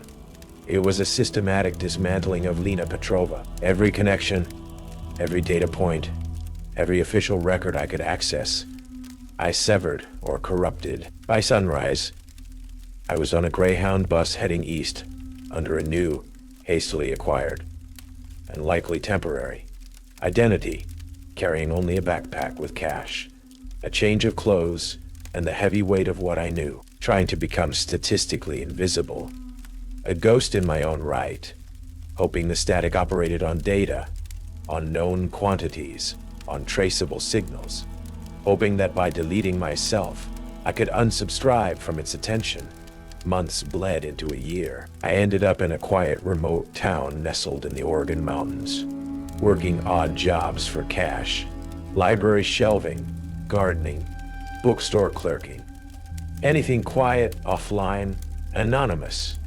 I rented a small cabin, no internet connection, paid cash upfront, lived simply, read physical books, walked in the woods, avoided mirrors sometimes, listened to the silence, always wary now of what might lie beneath it. The constant low-level anxiety remained, the feeling of being marked, but the overt phenomena ceased. No glitches, no impossible phone calls, no decaying objects.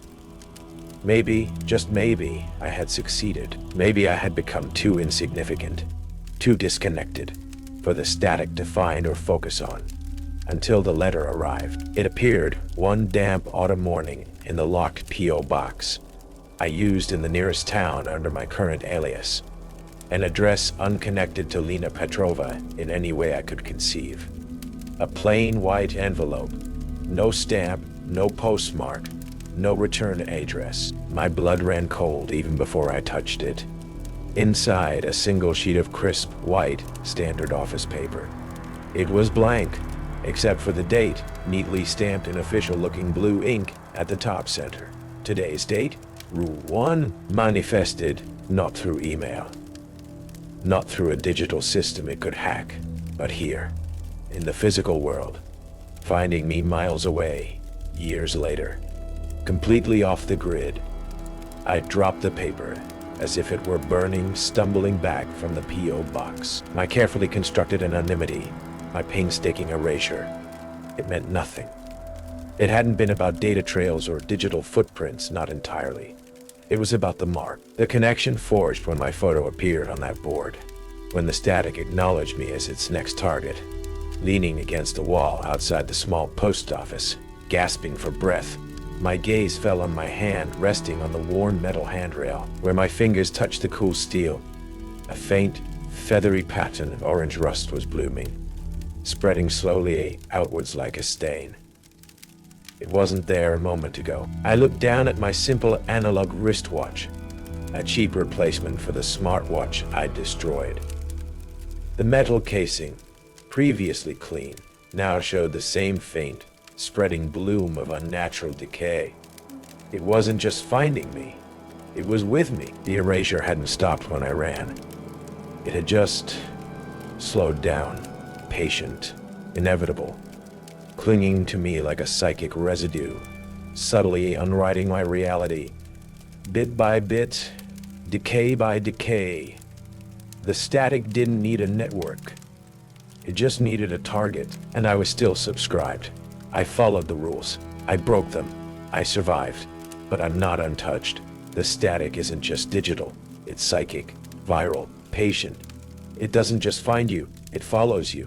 Some files you close, some cases stay open forever, and some rewrite you from the inside out. If you're still here, you've made it further than most. But look closely. Check your desk. Check your phone. And if your photo ever shows up where it shouldn't, don't ask questions. Just walk away. Leave a comment if this one got under your skin. Subscribe if you're ready for the next case. And whatever you do, never open the file. Delivering pizzas in Madison after midnight isn't just about cheap tips and cold roads. Out here, when the students quiet down and the streets go dark, something else wakes up. Something that watches from the doorways. That listens when you walk up the porch steps. At Sal's Pizza Fiamma, we don't just teach drivers how to get around town fast. We teach them how to survive. There are 3 rules. Simple, non-negotiable. Rule 1. If the door opens before you get there, stop. Do not walk inside. Don't speak. Put the pizza down, back away, and leave. Rule 2. If you hear a voice behind you say, "Wrong door," trust it. Turn around. Don't question it. Don't knock. Rule 3. If the same customer places a second order 5 minutes later, same address, same name, refuse the delivery. That second pizza isn't for them. I thought the rules were just superstition, until the night I delivered to 13 Ravenwood Lane. Stay with me until the end, because if your door ever opens on its own, you'll want to remember what not to do. Like, comment, and subscribe before your address ends up in the system. Delivering pizza in Madison after midnight is its own kind of purgatory, especially when you're a college student trying to dodge student loans instead of keg stands. The city transforms. The daytime bustle of State Street and the cheerful energy around campus drains away, leaving behind echoing streets, pockets of boisterous drunken noise, and vast stretches of unnerving quiet under the sodium lamps. You navigate dark apartment complexes where every door looks the same. Hunt for house numbers obscured by overgrown bushes, and pray for decent tips to make the gas money and the low-level dread worthwhile. My name's Leo Martinez, and this beat-up sedan, smelling perpetually of stale pepperoni and desperation, is my chariot through the witching hours. The home base, Sal's Pizza Fiamma, is an oasis of heat, light, and the glorious smell of baking dough and garlic, just off University Avenue. Inside, it's controlled chaos, phones ringing, screens flashing orders, the roar of the big gas ovens. Sal himself, perpetually dusted with flour, apron stained, usually holds court by the ovens, bellowing orders, focused entirely on the twin gods of speed and temperature. He is not a bad boss, just intense. Doesn't care much for excuses, just results. Hot pizza. Delivered fast. Martinez. Order up. Campus dorms, Chadbourne Hall, room 417. Chloe Vance's sharp voice cut through the din from the dispatch station. Chloe ran the screens and the phones with terrifying efficiency. Her sarcastic commentary, a constant soundtrack to the nightly rush. She knew every shortcut, every dead end, every notoriously bad tipper in Madison. She also seemed to know which addresses were problematic. Ben Carter, one of the veteran drivers, grunted as he passed me, grabbing a stack of pizza boxes. "Have fun with the dorm rats, Leo," he muttered not unkindly. Me, I'm heading west side tonight, avoiding the Langdon Street crazies if I can help it. Ben had his routines, his preferred zones, and everyone knew there were certain streets, certain apartment buildings he just wouldn't deliver to after 11 p.m., though he'd just laugh it off if you asked him why. My first few deliveries were blessedly normal. Drunk undergrads grateful for late-night sustenance, quiet houses with porch lights left on, decent tips, standard. I started to relax, letting the rhythm of driving, parking, delivering lull the usual night shift anxieties. Then came the order for 13 Ravenwood Lane. It wasn't a notoriously bad neighborhood, just an older street lined with tall, slightly gloomy houses converted into student apartments. known for confusing layouts and burned out porch lights. As I grabbed the pizza, a large pepperoni standard, Chloe caught my eye from the dispatch screen. She didn't say anything, just gave the tiniest, almost imperceptible shake of her head, her lips tightening for a fraction of a second before her expression went carefully blank again. It was enough. A cold knot formed in my stomach. Ravenwood was one of those addresses. It brought back Sal's orientation, talk from my first week, delivered gruffly over a lukewarm slice after a busy Friday night rush. Not about food safety or delivery zones, about survival. "Listen up, Martinez," Sal had said, wiping grease from his chin, his usual bluster replaced by a strange seriousness. "This ain't corporate training bullshit. This is stuff you learn driving nights in this town. Things get weird sometimes. You follow these rules. No questions asked. Saves you hassle. Maybe more." He'd leaned forward then, his voice low. "Rule 1. Door opens before you get there. You walk up, maybe halfway up the path, and the door just swings open. Nobody visible. Don't yell. Hello. Don't peek inside. Put the damn pizza down right there on the welcome mat. Back away slow. Face the door till you hit the sidewalk. Then turn and go. They paid online. Their pizza's there. Not your problem. Rule 2, he continued, ticking a flour-dusted finger. You're looking for an apartment, maybe down some creepy-ass hallway late at night. You hear a voice, clear as day, right behind your ear, says wrong door. You turn, hallway's empty. Doesn't matter. You trust the damn voice. You turn around, you walk away from that door. You find the right one, even if you swore the first one was it. Got it? Trust the voice. And rule 3, he'd leaned even closer then, his breath smelling of garlic and something else. Maybe stale fear. This one's bit me before, bit other drivers. You make a delivery. Normal. 5-10 minutes later, Chloe calls, or the app pings. Same address, same name, second order right away. Your gut says glitch. Your gut says easy second delivery, maybe another tip. Your gut is wrong. You tell Chloe no go, repeat on that address. You refuse the run. Do not go back there, no matter what. Understand? I'd nodded, trying to look like I took it seriously, while internally dismissing it as driver folklore, Sal's way of hazing the new guy or explaining away customer complaints. But Chloe's almost invisible warning now. It lent Sal's words a chilling weight. Ravenwood Lane was dark, pools of shadow lying thick beneath the old oak trees lining the street. Number 13 was a tall, narrow Victorian house. Paint peeling, most windows dark. A single dim light glowed in an upstairs window. Typical student rental, run down and probably overpriced. I grabbed the pizza bag, the cardboard warm against my fingers, and started up the cracked concrete path. Halfway to the porch it happened. The heavy wooden front door, previously shut tight, swung silently inwards, opening onto a hallway shrouded in absolute darkness. My blood ran cold. Rule 1. Every nerve screamed to drop the pizza and run. But Sal's instructions were clear. Put the pizza down. Back away slow. My heart hammered against my ribs. Swallowing hard, I forced myself to walk the remaining distance to the porch, the open doorway yawning like a black mouth. I could hear nothing from inside. Smell nothing but damp leaves and old wood. Fighting the urge to peek, I quickly placed the pizza box squarely on the worn welcome mat, just inside the threshold. Delivery, I managed, my voice a shaky whisper. Then, moving deliberately slowly, I backed down the porch steps, keeping my eyes fixed on that silent dark opening. Step by careful step onto the cracked path. Another step. Another. The door remained open, silent, watching. Only when my feet hit the relative safety of the public sidewalk did I dare to turn.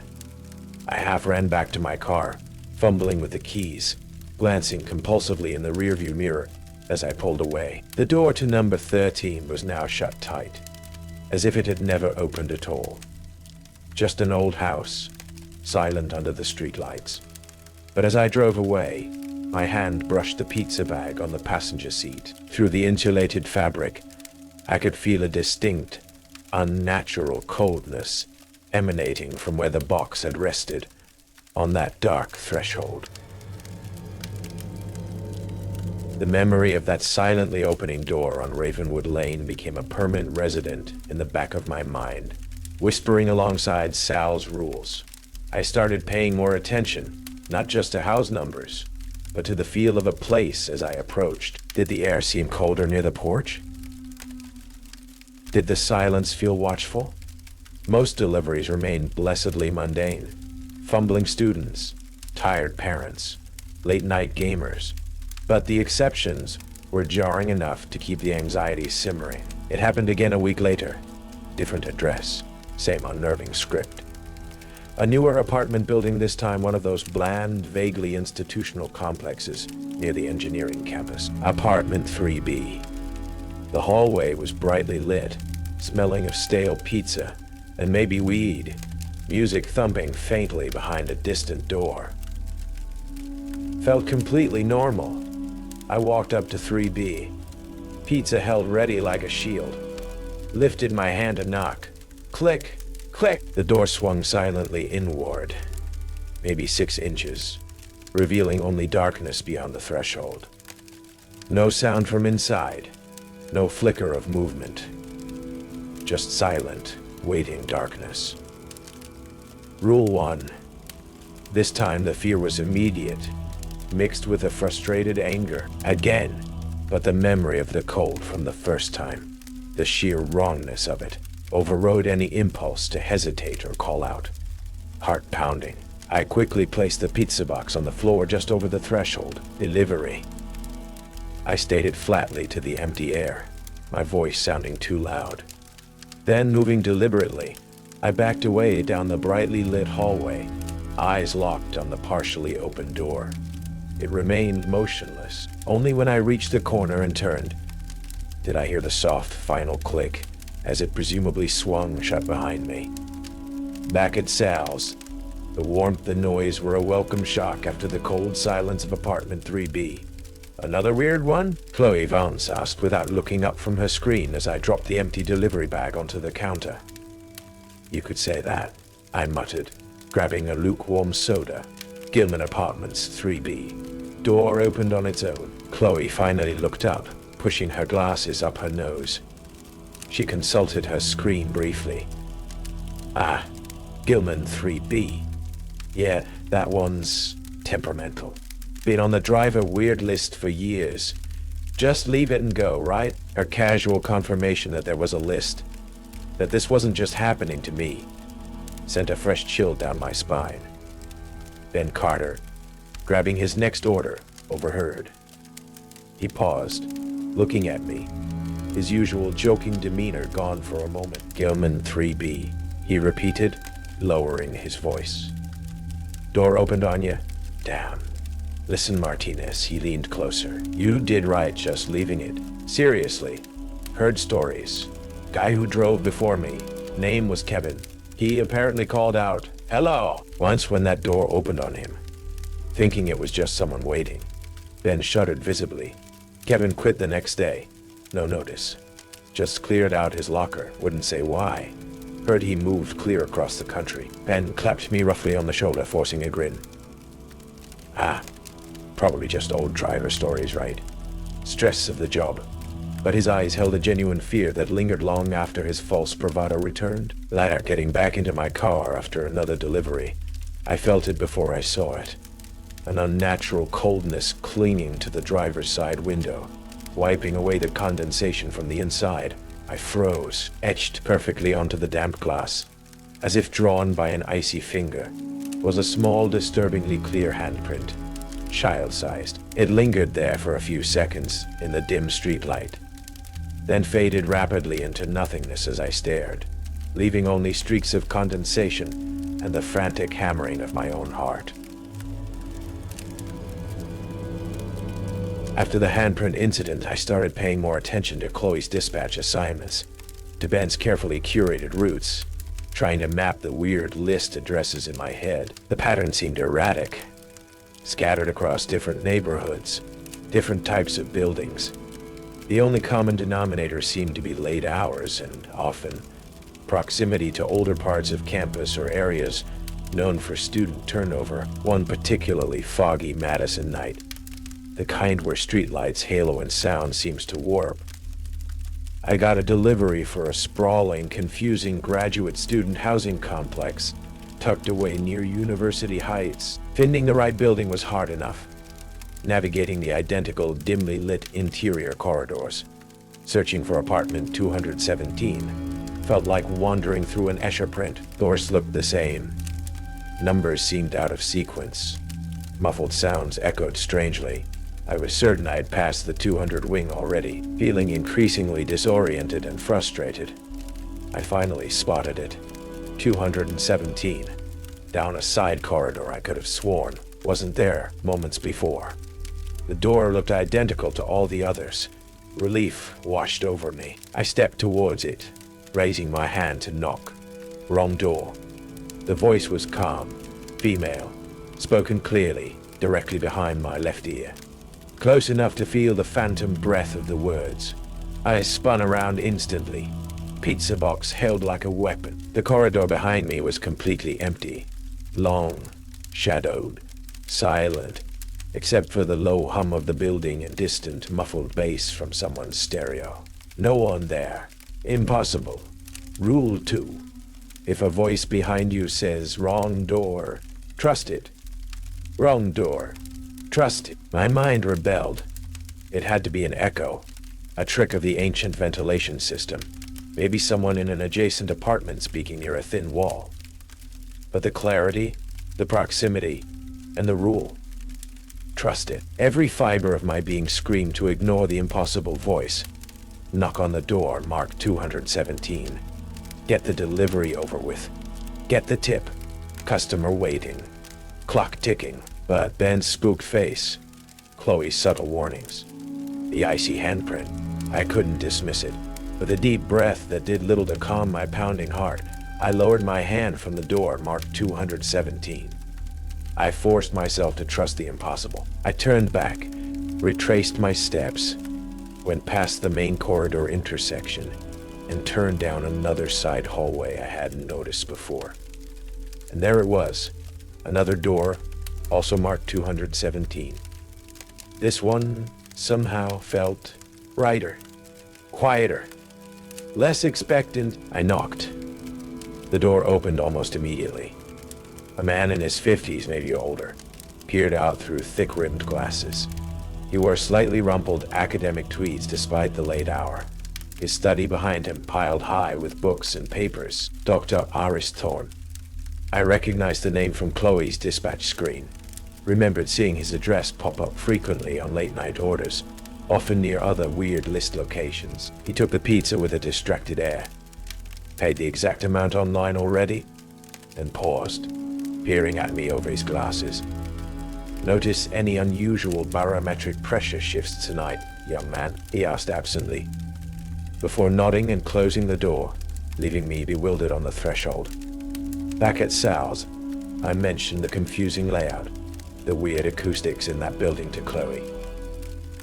She gave me a sharp, knowing look. Unit 217, Thorne's place. She shrugged, turning back to her screen. Yeah, that whole graduate complex is a rabbit warren. Sound bounces funny in those old plaster walls. She paused, then added, without looking at me. Or maybe something just didn't want you knocking on that other door tonight. Driving home through the fog-shrouded streets later, the city felt alien, unreliable, and I kept hearing it, just at the edge of perception. Faint, indistinct whispering seeming to come from the empty passenger seat beside me. It stopped abruptly every time I turned my head. The rhythm of the weirdness settled in, becoming almost predictable in its unpredictability. Doors opening early became less shocking, more an accepted, if chilling, part of the job on certain streets. I learned to ignore the phantom whispers, the cold spots, the objects that seemed to shift slightly when I wasn't looking. I focused on the deliveries, the tips, the ticking clock towards the end of my shift. I started keeping a small notebook, discreetly logging the addresses where rule triggers occurred, noting times, dates, any unusual customer behavior. Dr. Iris Thorne's name appeared frequently, either as the recipient or on deliveries to adjacent buildings just before or after an incident.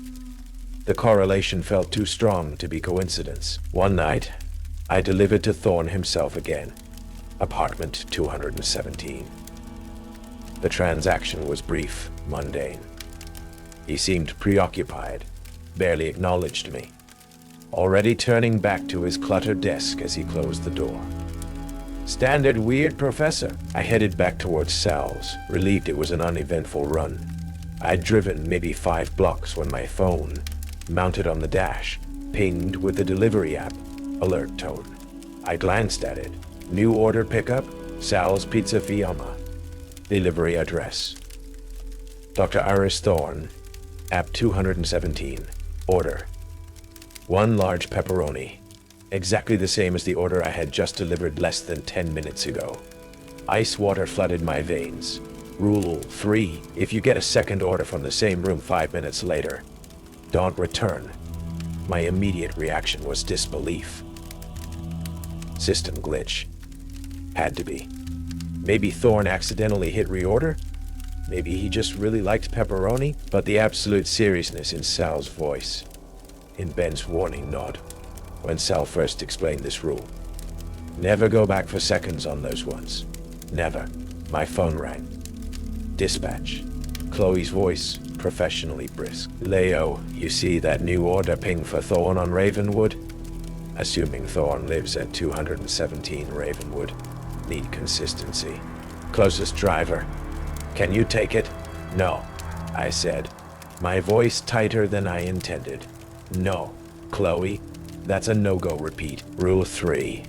There was a pause on the line. Then surprisingly, Chloe didn't argue. Just a quiet sigh. Okay, Leo. Got it. Marked as undeliverable driver refusal. Her lack of argument was almost more disturbing than if she'd pushed back. She knew. 10 minutes later, back at the pizzeria. Sal stormed out from the ovens, face red. Martinez, what the hell is this? Professor Thorne just called. Raising hell, said dispatched. Told him you refused his delivery. Said you left him high and dry. What kind of service are we running here? Address was a no-go. Repeat. Sal, I said steadily, meeting his angry gaze. Rule 3. Sal opened his mouth to argue, then seemed to deflate slightly, glancing towards Ben Carter, who was pointedly cleaning the pizza counter nearby. Ben gave Sal a barely perceptible shake of his head. Sal scowled, threw his hands up. Fine, whatever. Crazy rules. Crazy town. He stomped back towards the ovens, muttering about unreliable student drivers. Ben caught my eye and gave me a single, approving nod before turning back to his work. The solidarity, the shared understanding of the unspoken dangers, was a small, cold comfort. Later that night, driven by suspicion, I accessed the digital order logs on the main terminal while Chloe was on break. I found my original completed delivery to Thorne at 217 Ravenwood Lane. Then I searched for the second order, the one that pinged just minutes later. Nothing. No record of it, not in active orders, not in cancelled orders, not even in system error logs.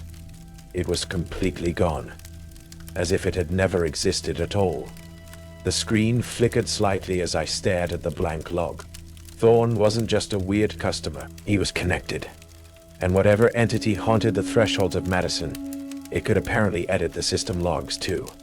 My job wasn't just delivering pizzas anymore.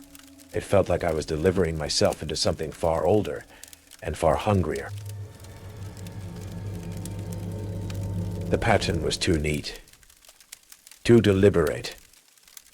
Dr. Iris Thorne's late-night pizza orders became my obsession between deliveries, cross-referencing his order history, times, locations, even toppings sometimes. Against my own growing logbook of rule trigger, addresses revealed a chilling correlation. He didn't just order near the weird spots. His orders often seemed to precede or immediately coincide with the phenomena, particularly Rules 1 and 2, and his research.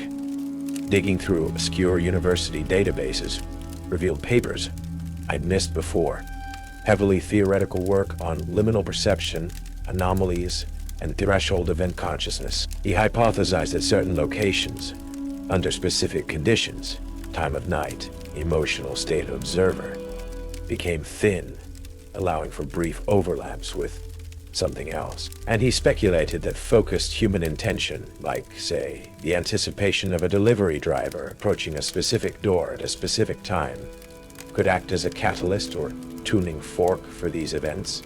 He wasn't just a customer, he was running experiments. The confirmation came disguised as another order, just after 2 a.m. on a night thick with Madison fog.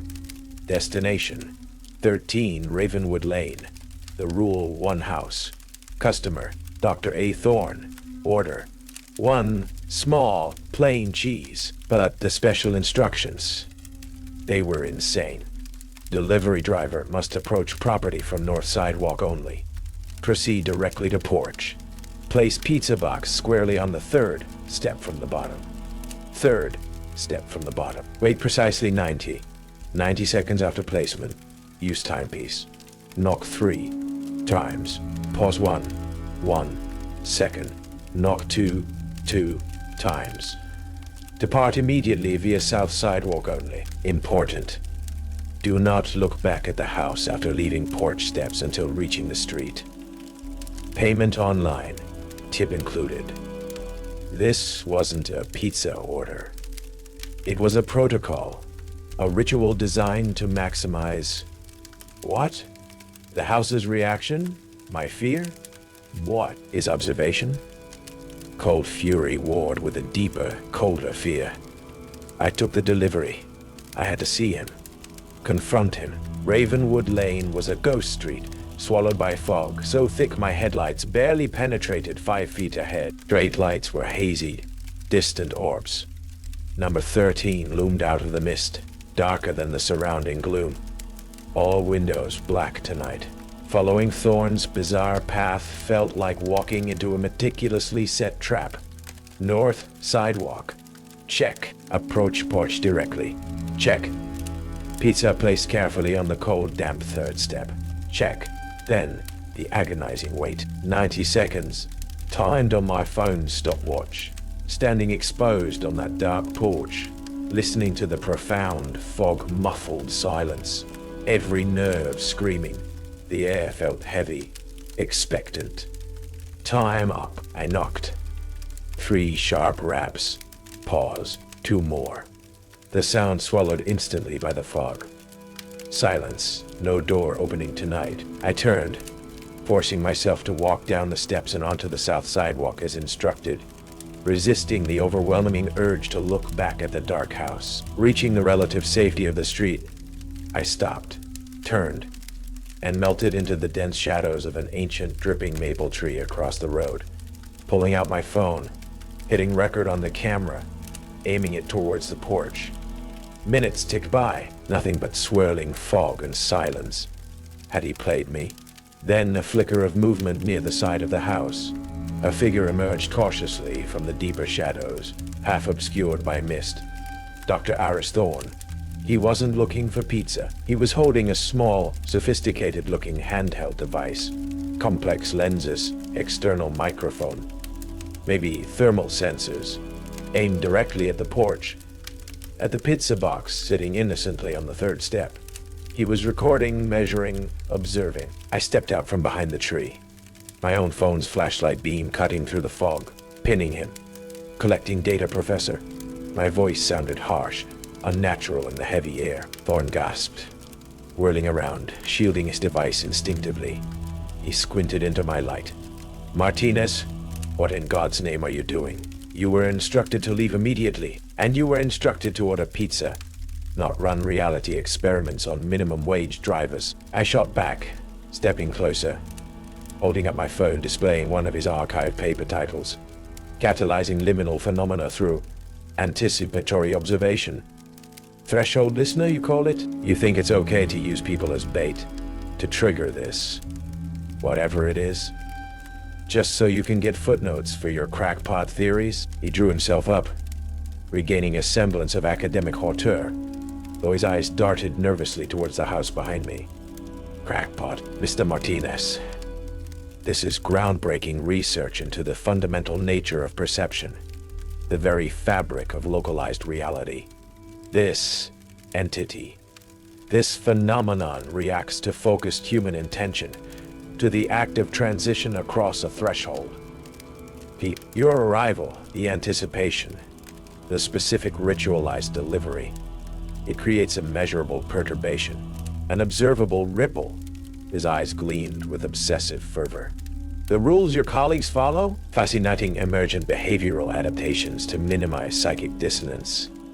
Think of the implications. He actually took a step towards me, lowering his voice conspiratorially. Your sensitivity, your repeated exposures. You are an invaluable data point, Mr. Martinez. I would offer generous compensation, naturally. Full collaborator credit on publication. His offer was cut short by a sound that wasn't sound, a low-frequency thrum that vibrated through the soles of my shoes, seeming to come from the house, the ground itself. The fog around the porch began to swirl faster, thickening, coalescing. The front door of 13 Ravenwood Lane didn't open. It seemed to dissolve inwards, edges blurring like melting wax, revealing not a dark hallway, but a swirling vortex of shifting, impossible colors. Sickly greens, deep violets, bruised yellows, accompanied by a chorus of distorted, overlapping sounds. Faint lullabies, static-filled voices pleading, traffic noise running backwards, the sharp crackle of faulty phone lines. Rule 1. Twisted into a nightmare portal. Then came the voices, whispering directly around us, seeming to emanate from the fog itself, cold and clear, despite the swirling chaos. Wrong door, hissed a voice directly behind my ear. Wrong time, echoed another near thorn. Turn back now. He sees you, Leo. Contradictory, disorienting. Rule 2, weaponized. My phone, still in my hand, suddenly buzzed violently, the screen flashing with an incoming order alert from Sal's app. Customer, Dr. Eris Thorne. Address, 13 Ravenwood Lane. Order 1 large pepperoni. Rule 3, triggered right here, right now. The ground felt like jelly beneath my feet. The porch light above the dissolving doorway flickered spastically, casting our shadows in jerky, disjointed fragments. Thorne's recording device let out a piercing electronic shriek and began to smoke, its lenses cracking. Time stuttered. For a second, I felt like I was just arriving again, pizza in hand, walking up the path into the fog. Magnificent, Thorne gasped, raising his broken device towards the vortex, fumbling with its controls, ecstatic even as reality frayed around us. The convergence, the rules activating simultaneously. The resonance is peaking. The swirling vortex in the doorway pulsed, drawing the fog towards it like an intake valve. A tangible pull emanated from it, tugging at my clothes, at my consciousness, promising oblivion, or perhaps answers within its impossible depths. The whispers intensified, mocking, cajoling, accusing. Thorne, lost in his academic rapture, seemed oblivious to the immediate danger, perhaps even welcoming it. I was trapped between his fatal curiosity and the full, unleashed power of the threshold listener. Reality itself unraveling at the seams, threatening to pull me into the space between moments, between places, forever. The world snapped back into focus with a sickening lurch, like surfacing too fast from a deep dive. The swirling vortex in the doorway of 13 Ravenwood Lane vanished, the impossible colors receding, leaving only the dark, empty maw of the house interior, seemingly unchanged. The cacophony of overlapping voices cut off abruptly, plunging the street back into the fog-muffled silence. broken only by the frantic whine of Dr. Thorne's smoking recording device on the wet grass and my own ragged breathing. Thorne himself was sprawled near the porch steps, not pulled into the vortex, but seemingly collapsed, eyes wide and unseeing, a thin trickle of blood coming from his nose and ears. His device sputtered one last time and died. Whether he was dead, catatonic, or simply overloaded by the reality glitch he'd provoked, I didn't know, and didn't stay to find out. My phone, still gripped tightly in my hand, showed the third iteration of the pizza order had vanished from the app, just like the second one had from the logs. Erased. Survival instinct took over. I scrambled back, away from the house, away from Thorne, plunging into the thick, disorienting fog, needing distance, needing escape. I ran blindly for blocks, the chilling whispers seeming to echo in the mist around me. Wrong door, wrong place. He sees you. Until I finally stumbled onto a better lit main street, hard hammering, soaked in cold sweat and fog moisture.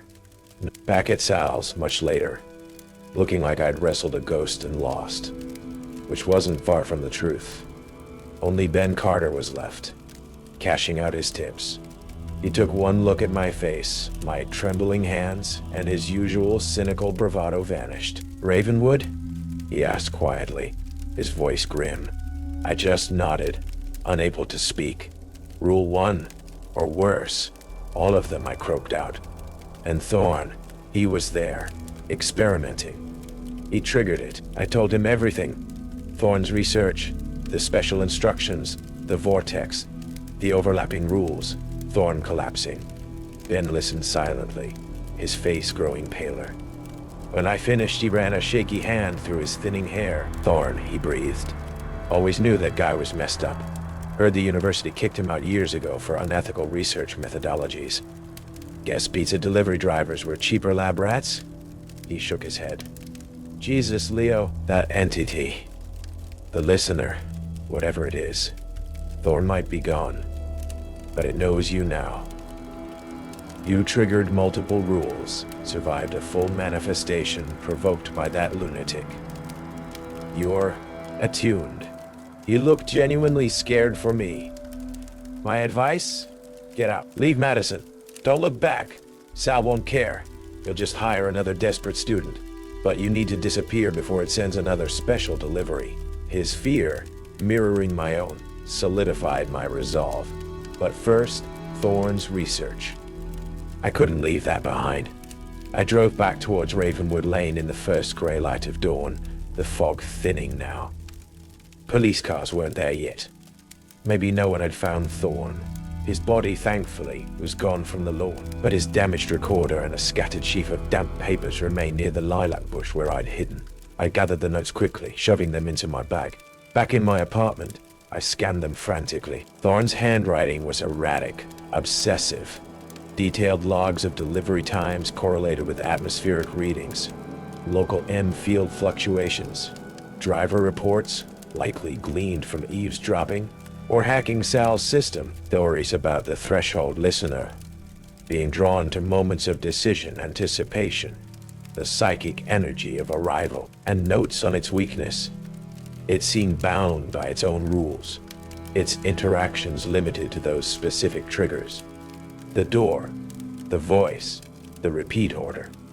But his final entry was chilling.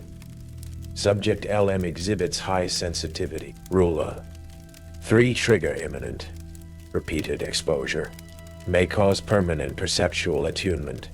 Potential for full transference, imprinting increasing. Ideal conditions for final observation. He hadn't just been observing. He'd been grooming me, intentionally pushing me towards the final rule. I knew what I had to do. Running wasn't enough. I had to cut the connection. Destroy the research that could lead someone else down this path. My resignation at Sal's was brief and final. Sal grumbled about leaving him short-staffed, but seemed more interested in getting the deposit back on my delivery bag than asking questions. I gave Ben Carter a quiet heads-up, a warning about Thorne's true nature, and the danger of certain addresses. He just nodded grimly, wished me luck, and told me to stay off the damn threshold. Chloe Vance wasn't working. I left an anonymous note tucked into the dispatch keyboard. 13 Ravenwood and Thorn GG Bay bad news. Check logs. Maybe someone would listen. Maybe not. Then began the methodical process of erasure. Not digital this time, but physical. I took Thorn's notes, his damaged recorder, every scrap of paper referencing the rules or the weird deliveries from my own notebook. Drove out to a remote state park miles outside Madison, built a small contained fire in a designated pit, and burned it all to ash, watching until the last ember died. The final act was symbolic, necessary. I drove to Lake Mendota again, late at night, the water black and still under a sliver of moon. I took the pizza delivery bag, the insulated symbol of my role as Thorn's catalyst, weighted it with heavy stones gathered from the shore, rowed the small rental boat out into the deepest part I could find, and dropped it overboard. It sank quickly, leaving barely a ripple, cutting the cord, severing the tool. I left Madison the next day, driving west, no destination in mind, just needing distance, needing new scenery, needing to forget the feeling of unseen eyes at every doorway. Months later, new city, Phoenix maybe, hot, dry, worlds away from Madison's damp chill. New job, stocking shelves in a vast, anonymous supermarket. New routine. I felt okay. The constant anxiety had lessened. The hypervigilance faded. I started to believe I had actually escaped. That destroying Thorn's research, leaving the nexus point, had broken the connection. Until tonight, walking home to my small rented bungalow after a late shift. Quiet residential street, sprinklers ticking softly on manicured lawns under the desert stars. Mundane. Safe. I reached my front walkway, fumbling for my keys, and heard it, clear as day, right behind my left ear, a calm female voice. The same one from the apartment complex hallway in Madison. Wrong door. I froze, every muscle locking, the keys falling from my numb fingers, scattering on the concrete. I spun around wildly. Empty sidewalk. Silent houses. Nothing. Just the quiet suburban night. Shaking, I turned back to my own front door. My door. The one I lived behind. And watched, heart hammering against my ribs, as it slowly, silently, began to swing inwards, pushed by no visible hand, opening onto the familiar darkness of my own small living room. Rule 1. Here. Now. Miles and months away. Now. Miles and moon. I stared into the darkness beyond the threshold. The mundane, suddenly terrifying, alien. It hadn't been the location. It hadn't been Thorn's experiments alone. It was me. I was attuned. I was the threshold the listener now recognized. I had left Madison, but I hadn't escaped the rules. They had followed me home, and the door was open, waiting. I quit Sal's the next morning, dropped the bag in the lake, burned the last of Thorn's notes, left town without looking back. New job, new city, new name. No pizza, no deliveries, no rules to follow. I thought I was done, until last night, when I got home, keys in hand, and my front door opened on its own, slow, silent, waiting. Then I heard it, a voice just behind me. Calm, close, wrong door. That's when I realized the rules don't belong to Sal's.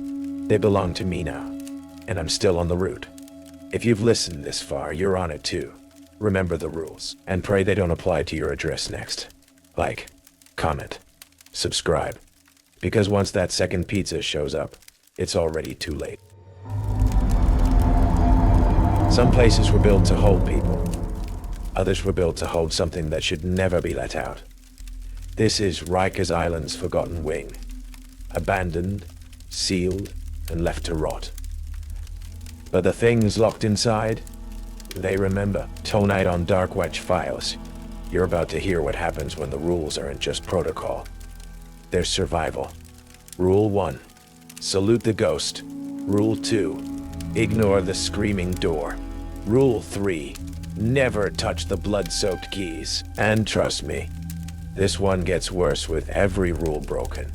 Stay to the end, because what happens in the final minutes might just follow you into your own silence. If this kind of story gives you chills, drop a comment and tell us which rule you would have broken, or which one you wouldn't survive. And hey, if you're into haunted places, cursed routines, and things that don't stay dead, hit that subscribe button. We've got more coming. Think your late night diner job is rough? Try serving customers who aren't exactly alive. Tonight on Night Creepypasta Rules. A waitress in Salem learns 3 bizarre rules for surviving the shift. At a diner, haunted by more than just memories, Salem breathes history through every cobblestone, whispering tales of witchcraft, judgment, and secrets buried deep. That's why I came here, chasing ghosts of my own. Specifically, an ancestor named Eleanor Vance, accused and vanished during the infamous trials, a stain my family never quite scrubbed clean. I thought digging through archives might bring answers, or at least closure from the wreckage of my life back in Boston. What I found instead was a help wanted sign, taped inside the greasy window of the Midnight Plate Diner. Tucked away on a fog-shrouded side street, the tourist maps ignored. Turns out, the air here tastes less like history, and more like formaldehyde mixed with stale coffee. Because the real manager isn't the guy wiping down the counter. It's the thing chained beneath the floorboards. The diner itself is a relic, probably squatting on this patch of cursed ground since the dawn of time, pretending to be a 1950s holdout. Flickering neon sign casting lurid colors onto the perpetually damp cobblestones. Cracked red vinyl booths. A long formica counter worn smooth by countless elbows. A jukebox in the corner perpetually stuck on mournful doo-wop. It smelled mostly of old coffee, sizzling bacon fat, and Windex. But underneath, there was something else. A persistent damp chill, even on warm nights. The scent of turned earth, ozone, and something metallic, like old blood or rust, clinging faintly in the corners. Mr. Abernathy hired me on the spot. He didn't ask for references, didn't seem interested in my fabricated waitressing experience. He just looked at me. A tall, unnervingly still man whose age was impossible to guess, dressed in an immaculate, old-fashioned suit that seemed to absorb the diner's dim light. His eyes were dark, penetrating, holding no warmth. He moved with a quiet deliberation that made the hairs on my arms stand up. The hours are 10 p.m. to 6 a.m., he stated, his voice low and resonant, devoid of inflection. The pay is adequate. The duties are standard. He paused, fixing me with that unnerving gaze. There are, however, 3 operational protocols specific to this establishment. They are crucial, non-negotiable, for the smooth running of the Midnight Plate and for your own well-being. He didn't consult a list. The rules seemed etched into his being. 1. Service requests. Occasionally, a patron you do not recognize will request the usual. You will serve them 1 cup of black coffee, freshly brewed. No sugar, no cream offered. You will not inquire further about their order, their preference, or their history with this establishment. Acknowledge, serve, move on. His intensity was unnerving. 2. Gratuities, he continued, his dark eyes unwavering. On rare occasions, currency dated prior to 1900 may be left as payment or tip. Under no circumstances are you to touch this currency directly with your bare skin. Use tongs, use a napkin. Alert myself or Liam immediately for proper disposal. Direct contact is inadvisable. I swallowed, the strange metallic scent in the air seeming stronger now. Okay. 3. Patron interaction. He leaned slightly closer across the counter, and I felt a wave of unnatural cold wash over me. If any guest attempts to speak your given name, your full true name, you must immediately cover both ears firmly and cease listening. Sing. Recite a poetry in your head. I don't care. Block out all sound until the patron has departed or fallen silent. Do not allow the name vibration to fully enter your consciousness. As he spoke that last sentence, I felt it, a faint, almost subliminal vibration through the worn linoleum floor beneath my feet, like something immense shifting deep underground. Before I could question the sanity of it all, a cheerful voice cut in. He makes it sound like rocket science, doesn't he? Don't worry, you'll get the hang of it. Liam slid onto the stool next to me, offering a reassuring grin. He was around my age, maybe a bit older, with an easy charm and tousled hair that seemed completely out of place in the diner's oppressive atmosphere. He was the other night shift worker, mostly cooking while I handled the counter and booths. Just Abe being Abe. Liam winked, nodding towards Abernathy. Super serious, but mostly harmless. Just follow his weird rules. It keeps the peace. Mr. Abernathy gave Liam a look that wasn't quite annoyance, more like weary tolerance before nodding curtly at me. Liam will show you the closing procedures. Your shift begins tomorrow night. Eleanor Vance. He used my full name, and the floor seemed to settle again. He retreated towards a back office marked private, vanishing into the shadows without another word. Don't let him spook you, Liam said again, sliding a cup of coffee towards me. It looked freshly brewed, but felt unnervingly cool to the touch. This place is old, gets weird drafts, and some of the late-night crowd. Well, Salem attracts all kinds, right? He smiled again, friendly and disarming. Friendly and disarming. I tried to smile back, clutching the cool coffee cup. My ancestor Eleanor had faced accusations and fear in this town centuries ago. I'd come seeking history, a connection to her strength, maybe. I hadn't expected to find a job where the rules felt like they were pulled directly from the darkest pages of that history, guarding against something far older and stranger than any courtroom trial.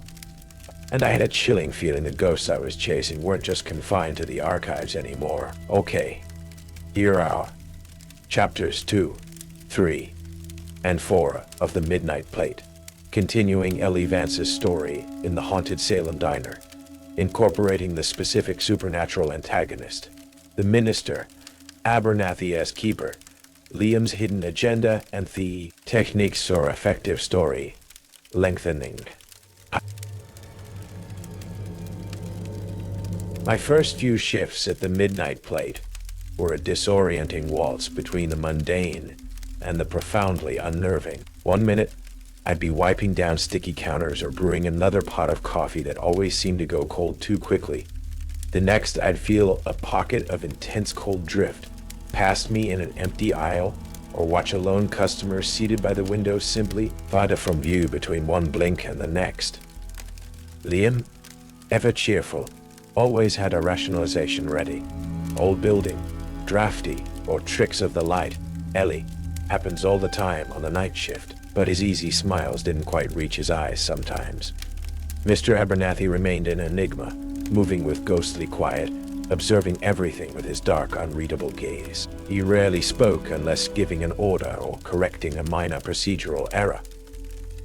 Sometimes, late at night, I'd see him standing near the back door that led down to the cellar, just staring at it, his lips moving silently. The true strangeness, however, arrived with the specific clientele. One rainy Tuesday night, the bell above the door failed to chime, but suddenly, a man was sitting at the counter. He was painfully thin, dressed in a worn, dark suit that looked 50 years out of date, his face gaunt and pale under the flickering fluorescent lights. He didn't look at me, just stared straight ahead, his hands clasped tightly in his lap. When I approached, notepad ready, he spoke without turning, his voice dry as dust. The usual. My mind raced. I'd never seen him before in my life. Rule 1. If a customer orders the usual, but you've never seen them before, serve black coffee and don't ask questions. Suppressing a dozen questions, I poured a fresh cup of black coffee, the diner's standard thick, bitter brew, and placed it silently before him. He didn't acknowledge it. From the corner of my eye, I saw Mr. Abernathy pause his wiping of the grill, watching the man intently. I busied myself at the other end of the counter, feeling the man's unnerving stillness radiating cold. After maybe 10 minutes of absolute silence, I glanced back. He was gone. The stool was empty, the coffee untouched, still steaming faintly in the cool air. Later, Liam found me staring at the empty stool. "Ah, Mr. Henderson paid a visit?" he asked casually, already clearing the untouched cup. "You know him?" He ordered the usual. Liam nodded, his expression carefully neutral. "Some folks, they've been coming here longer than you or I have been alive, Ellie. Longer than Abernathy, maybe. Rule 1 isn't just about being polite. It's about not stirring things up. Serving black coffee is neutral. Doesn't feed memories. Doesn't give it." He lowered his voice, glancing towards the floor. "Anything extra to latch onto. Just acknowledge, serve, let them pass through. Before I could ask, he changed the subject, talking about a new band playing down the street. That same night, just before closing, I saw her for the first time. A woman in a corner booth, dressed in simple, dark, colonial-era garb, her face obscured by shadows. She wasn't eating or drinking, just sitting there, looking towards the counter. When our eyes met, she gave a slow, sorrowful nod, then looked pointedly down at the floor beneath the stool where Mr. Henderson had sat. Then, like smoke, she dissolved. Constance. I didn't know her name then, but the feeling she left behind, profound sadness and a silent warning, was unmistakable. Haunted by the gaunt man and Constance's gesture, I spent my next day off at the Salem Athenaeum, digging through dusty town records and old newspapers. Maybe it was the lingering trauma from my family's past, the ghost of my own accused ancestor, Eleanor, that drove me. But I felt compelled to understand this town's darkness. I found brittle articles about unexplained disappearances near the diner's location over the centuries, mentions of the land being considered unhallowed after early Puritan disputes, whispers of strange lights and cold spots long before the midnight plate even existed, and then a small notice from 1953. Local man Arthur Henderson vanishes without a trace after leaving his boarding house. Last seen heading towards the docks past the old diner district. The description matched the gaunt man perfectly. He wasn't just a long-term patron. He was one of the lost. And this diner, it wasn't just a stopover. It felt like a trap. Despite the underlying dread, a strange routine settled in. Work the shift. Serve the silent patrons, both living and spectral. Chat with Liam during the lulls. Try not to think too hard about the cold spots, or the way Mr. Abernathy sometimes seemed to listen to conversations no one else could hear. Liam became a confidante of sorts. His easygoing nature was an anchor in the weirdness. I found myself telling him bits about why I came to Salem, escaping a bad breakup, yes, but also the deeper pull, the need to understand my ancestors' fate. He listened sympathetically, sharing vague stories of his own supposed small-town past, building a connection that felt real, a welcome warmth against the diner's pervasive chill. The warmth, however, was short-lived. One foggy Thursday night, a woman materialized in one of the booths near the jukebox. Her dress was elaborate, late 1800s style, all dark silk and intricate beadwork, though it looked faded and slightly tattered. Her face was porcelain pale, her eyes dark pools of shadow. She ordered tea, drank it silently, then stood and drifted towards the door. As she passed my counter, she placed something small and heavy upon it, with a soft clink. A small pile of silver coins, dull, tarnished, heavier than modern currency. I could clearly make out dates: 1888, 1892, 1879. Rule 2 slammed into my mind. If someone leaves a tip in coins from before 1900, don't touch it. The air around the coins was freezing, radiating a palpable cold that made my fingers ache just being near them. Liam! My voice was sharper than intended. He came over from the grill, saw the coins, and his friendly demeanor vanished, replaced by a stark, undisguised wariness. Damn it, he muttered. Okay, Ellie, step back. Don't touch him. He disappeared into the back room, returning with a small, dark wooden box, intricately carved with symbols I didn't recognize, and a pair of long metal tongs. Carefully, reverently, he used the tongs to pick up each coin, placing them inside the box, which he then snapped shut. What happens if you touch them? I asked, rubbing my arms against the lingering chill. Bad things, Liam said curtly, his usual smile gone. Abernathy says they're like anchors. To their time, their life, maybe their death. Touching them creates a link, gives it again that hushed reference, that glance downwards, a way to pull. Don't do it. Ever. He took the box towards Abernathy's office. Just as he reached the door, I saw Constance appear near the jukebox again. She watched Liam intently, her spectral face etched with disapproval. Then she looked directly at me and slowly, deliberately, shook her head before fading away. A warning? About the coins? Or about Liam himself? My research shifted. I looked into Salem folklore, witchcraft trials, the significance of silver and old money in binding rituals or spirit traps. Text spoke of objects holding powerful echoes of their owners, especially objects present at death or buried with the deceased. They mentioned silver as both a conduit and a ward, depending on intent, and they spoke of names, true names, holding power over spirits, both living and dead. The diner's rules started feeling less like random quirks and more like specific countermeasures against established occult principles. One night, Abernathy asked me to do something unusual. Wipe down the insides of all the diner's windows with a strange, clear liquid from an unmarked bottle. It smelled faintly of salt and rosemary. Keeps the condensation down, was his only explanation. But it felt like reinforcing a ward, strengthening the barrier between the diner's strange interior and the outside world. While doing it, I noticed tiny, almost invisible symbols etched into the corners of each window frame, similar to the carvings on the coin box. This place wasn't just haunted. It felt deliberately managed, contained.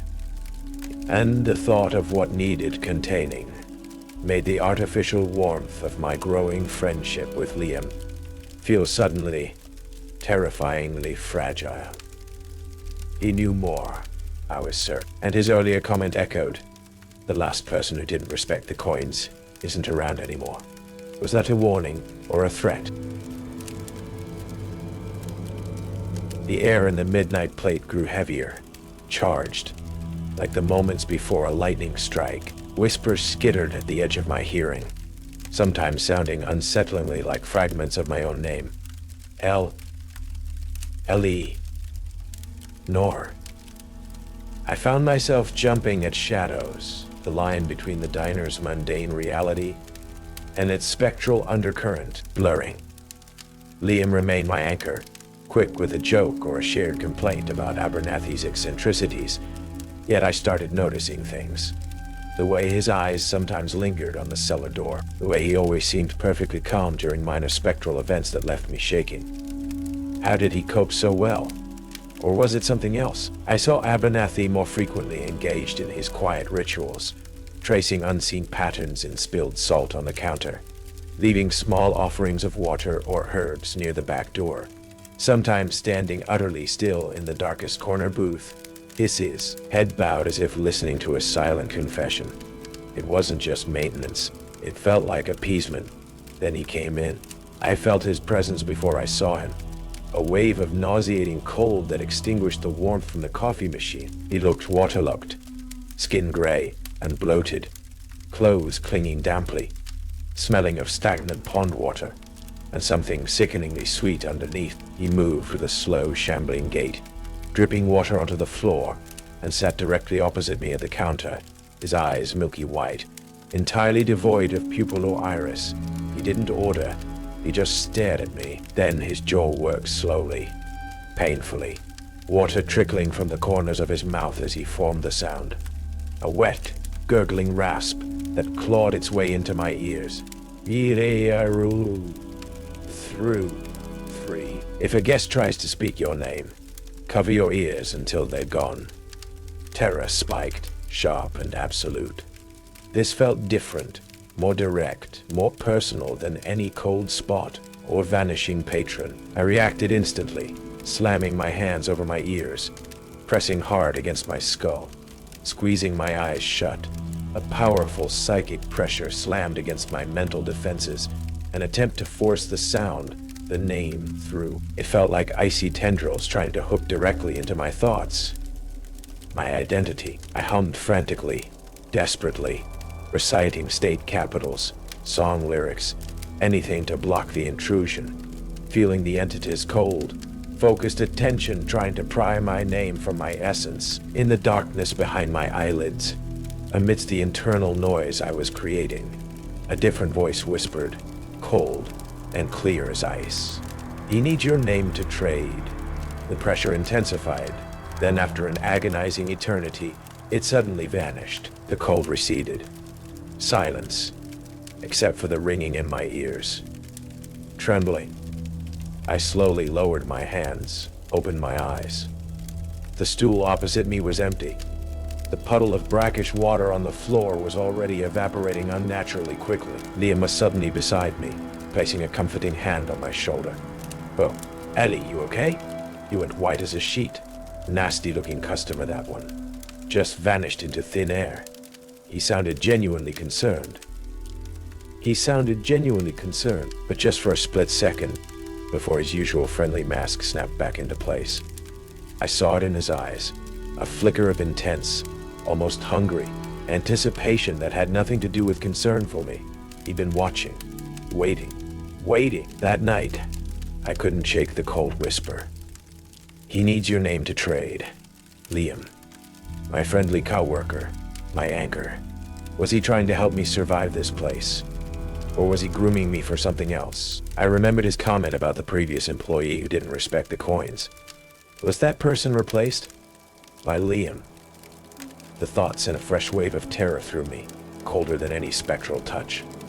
I needed answers. I went back to the archives, this time searching specifically for diner employees, accidents, disappearances around the time Liam claimed he started working here 5 years ago. There was nothing under his name, but there was a brief report, filed 2 years before Liam's supposed start date, about an unidentified young man found dead in the diner's locked cellar. Cause of death, undetermined. The file was incomplete, marked closed pending further evidence. Constance appeared that night, near the cellar door downstairs, her form clearer, more urgent than ever. She looked at me, then pointed directly at Liam, who was whistling cheerfully while mopping near the jukebox. Then she drew a finger across her own spectral throat before fading away. The warning couldn't have been clearer. Liam wasn't just a coworker, he was danger. And whatever he wasn't truly alive. Samhain night, Halloween, in Salem. The veil between worlds supposedly thinned to a mere gauze, and even the living seemed to walk around with a touch of the spectral. Inside the midnight plate, the usual low hum of dread intensified into a thrumming, palpable energy. The lights flickered more violently. Condensation, thick as ectoplasm, wept down the inside of the windows despite the dry night air outside. Fewer living customers braved the diner tonight, replaced by an influx of others. They packed the booths, silent, watchful, their forms seeming sharper, more defined than usual, their eyes holding a hungry gleam I hadn't seen before. Even Constance was absent, as if the stronger presences had crowded her out. Mr. Abernathy was a statue behind the counter, his usual stillness amplified into an almost inhuman immobility, his dark eyes scanning the room constantly. Liam, however, was a live wire. His usual easy charm was gone, replaced by a frantic, jittery energy. He kept glancing towards the cellar door, then at me, his knuckles white as he wiped down the counter, repeatedly with a damp cloth. "Big night, huh?" I tried, attempting normalcy, my voice sounding thin. "Biggest," Liam replied, not meeting my eyes. "Tonight, things can change. Debts can be paid. Places can be traded." His words hung heavy in the supercharged air. My blood ran cold. The whisper echoed in my memory. "He needs your name to trade." The catalyst arrived just after midnight. The diner doors swung open violently, though no one living entered. A wave of freezing cold, far colder than any patron before, swept through the room, smelling of ancient dust and profound despair. A figure coalesced in the doorway, tall, gaunt, wrapped in tattered Puritan-era burial shrouds, its face a skull-like mask of shadow, radiating an aura of immense age and power. The other spectral patrons visibly recoiled, pressing themselves back into their booths. Abernathy straightened slightly, his hand gripping the underside of the counter.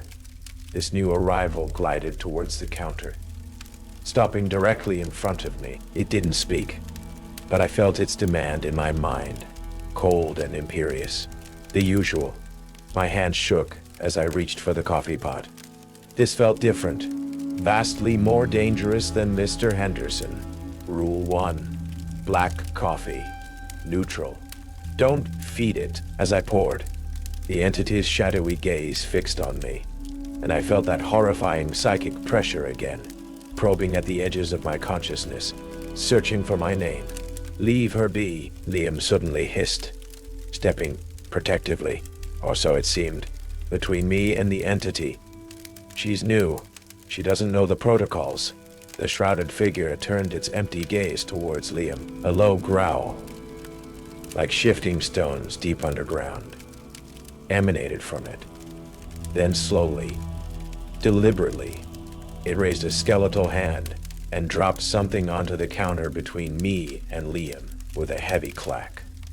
Not coins. A single, large, iron key, ancient and heavily rusted, radiating the same intense cold as the pre-1900 coins, but stronger, more potent. It felt intrinsically, my instinct screamed at me not to touch it. An amplification of Rule 2. "Take it, Ellie," Liam urged, his voice tight, suddenly desperate. It's the key to the cellar. Abernathy keeps it locked for a reason. Take it. Maybe it'll appease him." He nudged it slightly closer to me with his elbow, avoiding touching it himself. Appease it? Or unlock something? The entity seemed to watch, waiting. Abernathy remained frozen behind the counter, his face unreadable but radiating immense tension. "He needs your name to trade." The whisper was loud now. "Trading what?" "My place." "No," I said, backing away from the counter, the key pulsing with cold malice. "Rule 2. Don't touch." Liam's friendly mask finally shattered, replaced by raw desperation. "Damn it, Ellie. Don't you get it? This is my chance. That key. It holds the binding. If you touch it, if you accept the connection while he," Liam gestured frantically at the shrouded figure, "is focused on you, maybe the link breaks for me.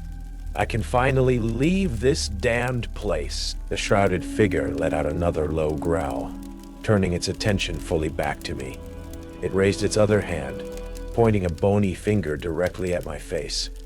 The psychic pressure slammed into me, tenfold what I'd felt before, and the voice, not just a whisper now, but a chorus resonating from the walls, the floor, the humming lights, began chanting my name, trying to force it into existence, trying to claim it. "Eleanor Vance! Eleanor Vance! Eleanor Vance!" Rule 3, cover your ears. But I couldn't move, pinned by the force of the name. The icy tendrils hooking into my mind. Liam lunged, not to help me, but grabbing my wrist, trying to force my hand down onto the freezing iron key on the counter. Just touch it, Ellie. Please, set me free. Suddenly, Abernathy moved. With surprising speed, he vaulted over the counter, landing silently between me and Liam. He held a small, dark object in his hand, something made of wood and silver that seemed to hum faintly. Enough. His voice wasn't loud, but it cut through the chanting, filled with cold authority. The balance must hold, Liam. Her name is not yours to offer.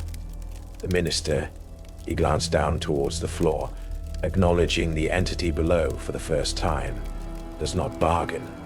The diner erupted. The floorboards buckled as if something massive shifted beneath them. Lights exploded in showers of sparks. Plates and cups flew from the shelves. The spectral patrons shrieked, some dissolving into mist, others becoming distorted, aggressive forms lunging at each other or towards us. The shrouded figure roared, focusing its fury now on Abernathy, who stood his ground, holding the humming object like a shield. Liam, thwarted, snarled, his features momentarily flickering, showing the gaunt, dead face beneath the facade. He grabbed a heavy sugar dispenser, ready to bring it down on Abernathy or me, whoever stood between him and his escape. Trapped, Liam lunging, Abernathy bracing against the primary entity, the diner itself tearing itself apart under the minister's rage from below, and the psychic assault of my own name still hammering at the edges of my consciousness. I needed to break the circuit. My eyes darted around the chaos. The coffee machine, the counter, Liam's desperate face, Abernathy's humming artifact, the key pulsing cold. The key. Rule 2. Don't touch it directly. But Liam needed me to touch it. What if? Dodging Liam's swing, I grabbed the thick, damp cloth he'd been using earlier.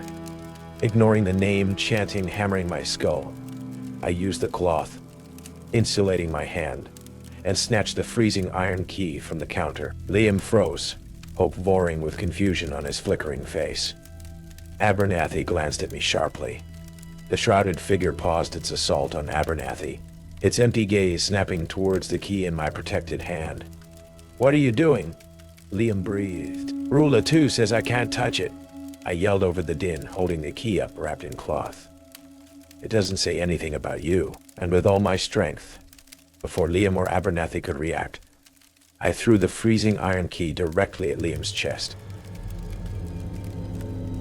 The moment the cloth-wrapped iron key struck Liam's chest, the effect was immediate and horrifying. It didn't bounce off. It seemed to sink into his form with a sickening sizzle, like ice plunged onto a burning skillet. A piercing shriek ripped through the diner, overriding the chaotic din. A sound of pure agony and dissolving essence. Liam's form flickered violently, the friendly facade dissolving completely, revealing the tortured translucent spirit beneath for a split second, before he erupted in a cascade of cold gray sparks that vanished before they hit the floor. Gone, utterly and finally gone. His shriek seemed to sever the connection fueling the chaos.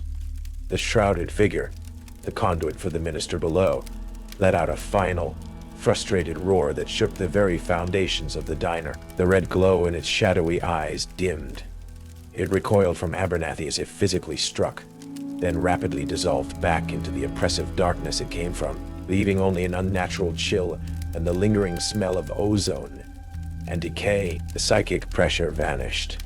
The name chanting ceased. The remaining spectral patrons who hadn't dissolved froze, then slowly faded back into translucent ambiguity.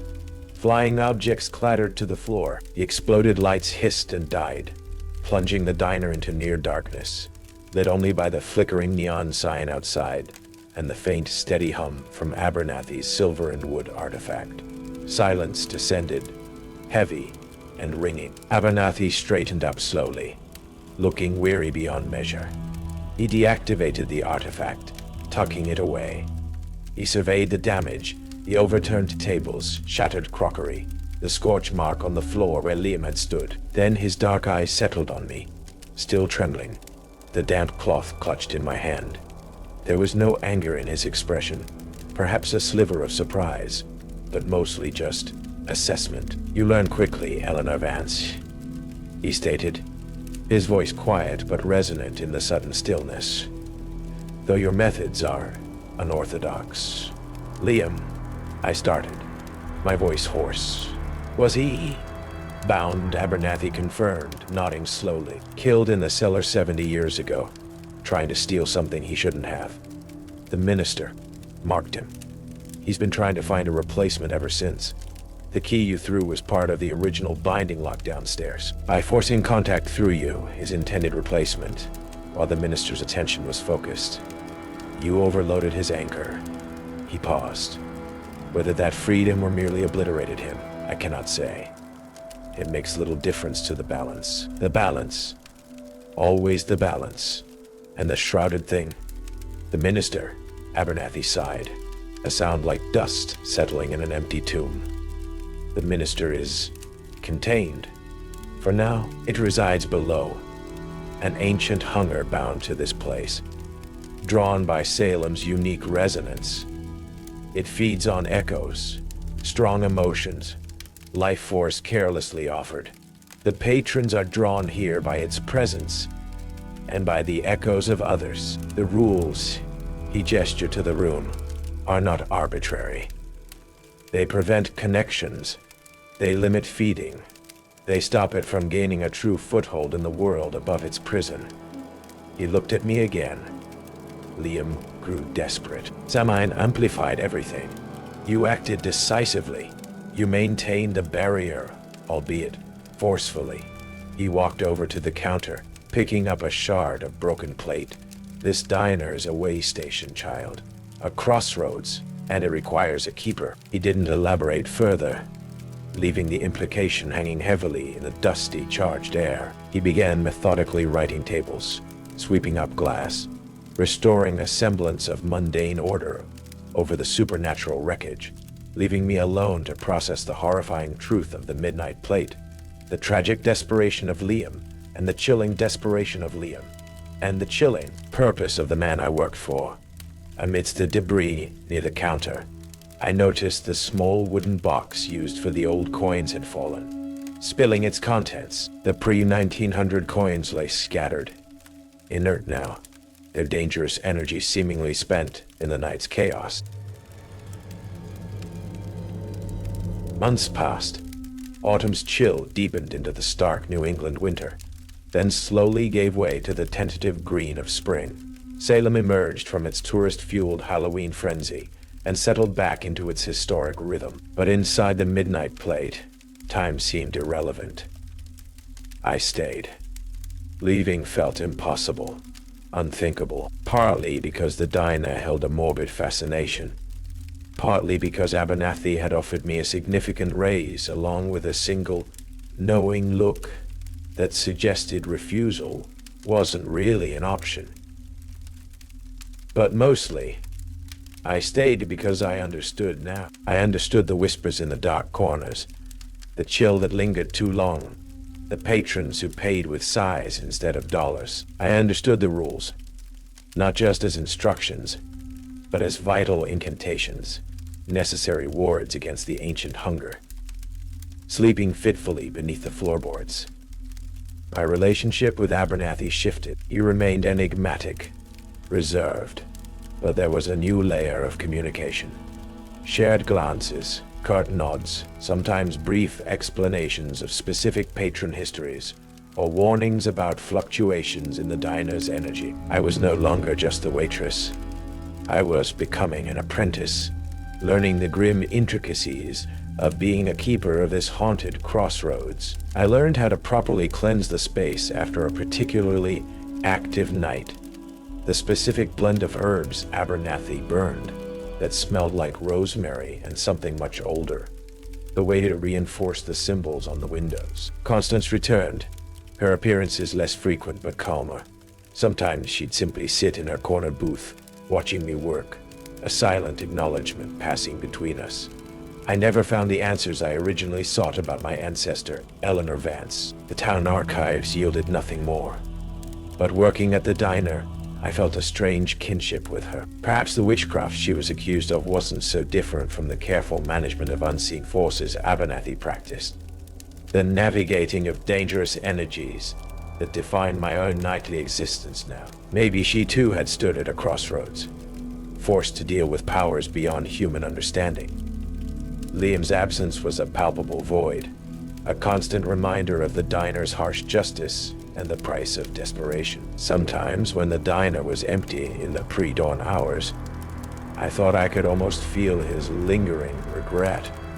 A cold spot by the grill where he used to stand. One quiet spring night, near the end of my shift, the bell above the door chimed, a real chime this time. A young woman entered, looking lost, exhausted, clutching a worn backpack. She looked like I must have looked months ago, running from something, hoping for anonymous refuge. She slid onto a stool at the counter. "Coffee, please," she murmured, avoiding my eyes. "Just black. I brewed a fresh pot." As I poured it, Mr. Abernathy emerged silently from the back office. He didn't speak, just gave me a slight, almost imperceptible nod. A test, or just the turning of the eternal wheel? I placed the mug before the young woman. "Rough night?" I asked, keeping my voice neutral. She looked up, startled, her eyes wide and haunted. "You could say that." "Welcome to the midnight plate," I said, managing a small, weary smile. "We're always open." I turned to wipe down the counter. The familiar scent of stale coffee, and something ancient, cold, and deep rising faintly from beneath the floor. Outside, the first hints of dawn were painting the Salem sky. Another night survived. Another night survived. Another shift beginning. The minister slept below. The patrons came and went like tides, and I stood watch at the crossroads, pouring black coffee, bound to the balance. The clock on the wall ticked, each second echoing in the loaded silence. Ellie survived the spectral showdown, and now helps keep the balance at Salem's haunted crossroads. If this chilling diner tale served you right, hit like, share, and subscribe to Night Creepypasta Rules. Careful what you order after midnight. So maybe Jake Riley didn't break the rules. Maybe he followed them too well. Maybe that's what the island really wanted. Because Rikers doesn't just keep the dead locked in. It remembers the living who survived. And it doesn't always let go. If you made it this far, you followed the rules.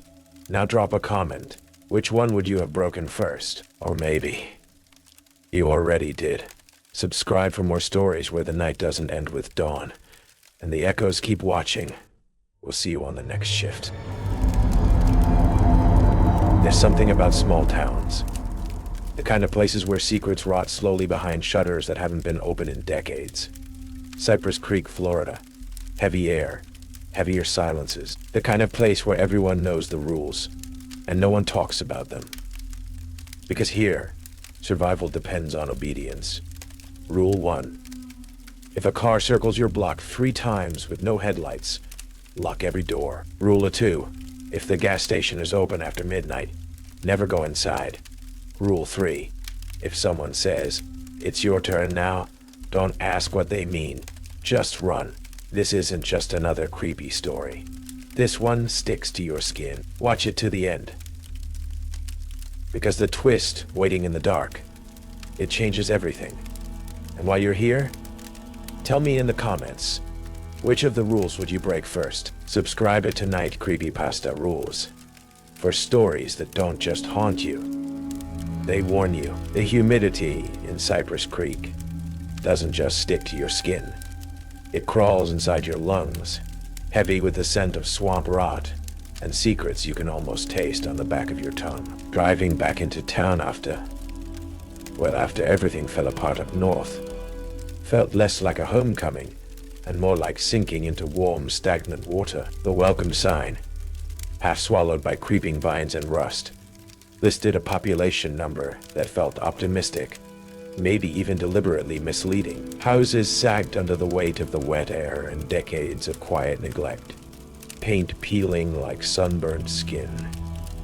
Even the Spanish moss hanging thick from the ancient cypress trees seemed heavier here, gloomier, like dusty shrouds waiting for occupants. My grandmother Eleanor's house was marginally better kept, mostly thanks to her relentless, silent pruning of the bougainvillea that threatened to consume the porch. Inside, the air was thick with the scent of old paper, lavender, and something else, something vaguely metallic, like old blood scrubbed faint. She greeted me with a hug that felt brittle, her eyes, clouded with age, scanning mine for answers I didn't have. We didn't talk about the failed job, the evaporated savings, or why I was suddenly back in the place I'd sworn I'd escaped for good. Some silences in Cypress Creek are too deep to disturb.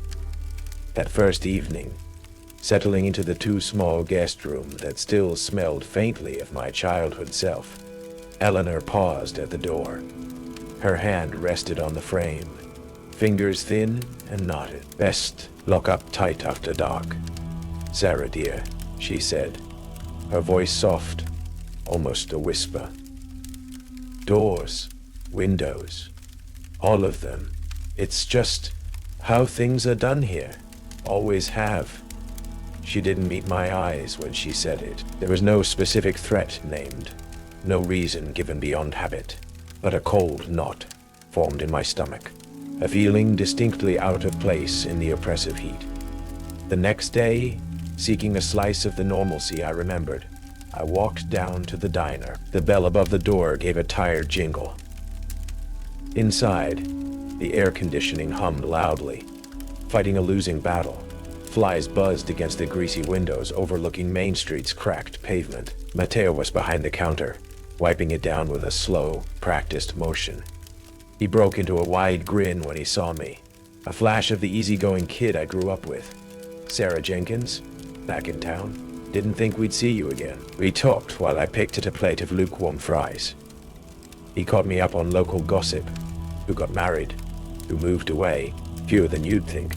The usual small-town churn. But when I mentioned how quiet things seemed, how watchful the town felt, his smile tightened. "Yeah, well," he shrugged, suddenly busy arranging napkin dispensers. "People mostly keep to themselves, stick to routines. It's safer that way." "Safer from what?" The question hung in the air, unanswered. He wouldn't elaborate, just offered me more coffee with eyes that darted towards the windows, walking back as dusk began to bleed purple and orange into the swampy horizon. The old rules surfaced in my mind unbidden, relics of childhood ghost stories, playground dares. If you see the same car, circle the block 3 times without headlights. Go inside and lock every door. I remember daring Billy Peterson to stay out after seeing old Mr. Abernathy's sedan do just that. Billy ended up crying behind the dumpster. "If the gas station stays open past midnight, don't enter." We used to joke it was run by vampires, but nobody ever tested it. If a neighbor says, "It's your turn now," don't ask for what. That one always felt the coldest, the most nonsensical, yet somehow the most absolute. Just local legends, I told myself.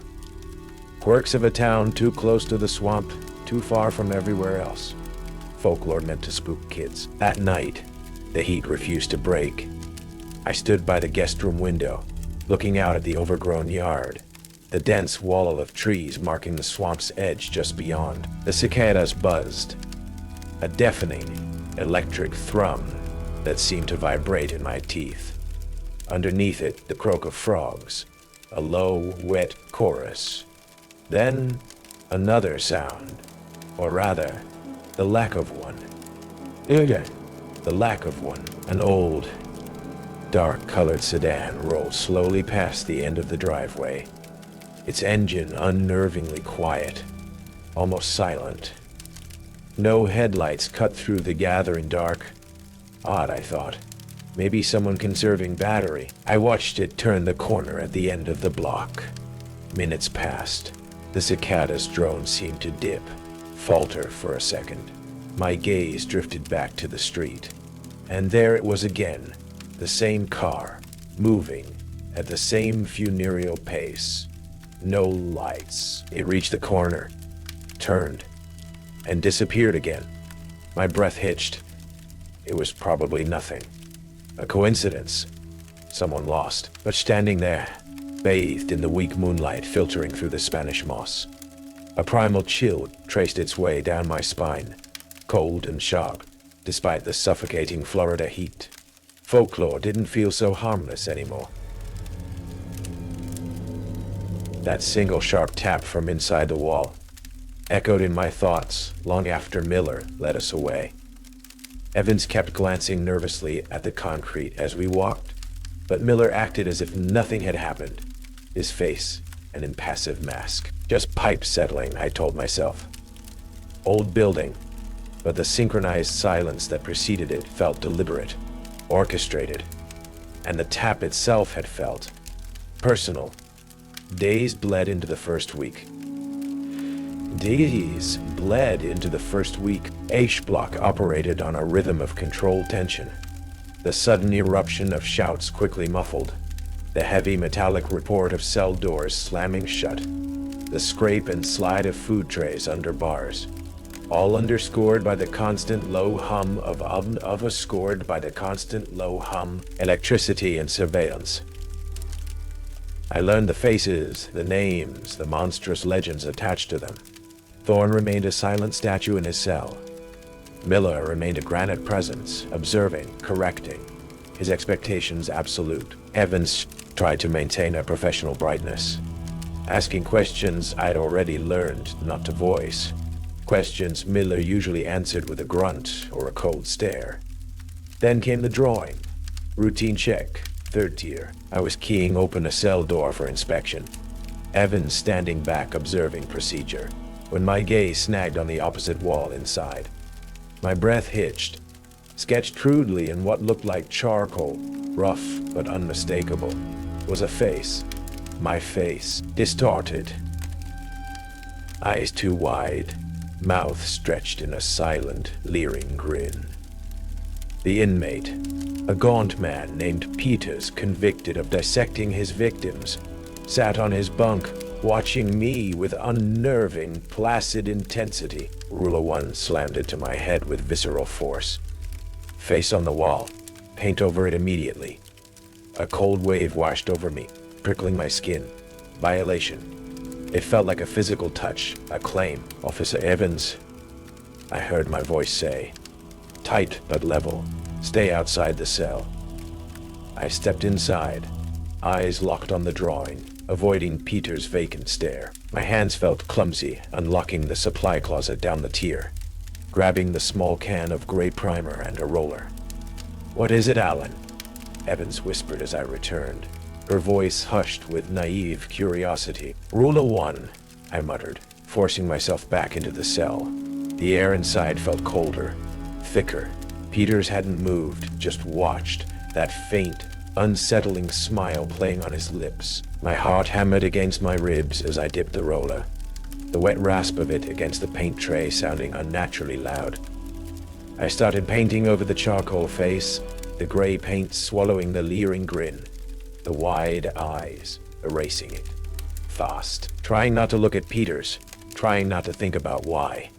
It took only a minute, but felt like an hour.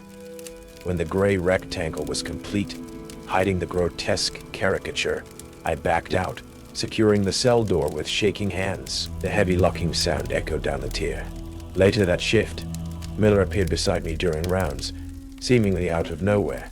He nodded towards Peter's cell, saw the paint supplies we used. Any hesitation? No, sir. I lied. Good, he grunted. Hesitation is how you end up on the wall permanently.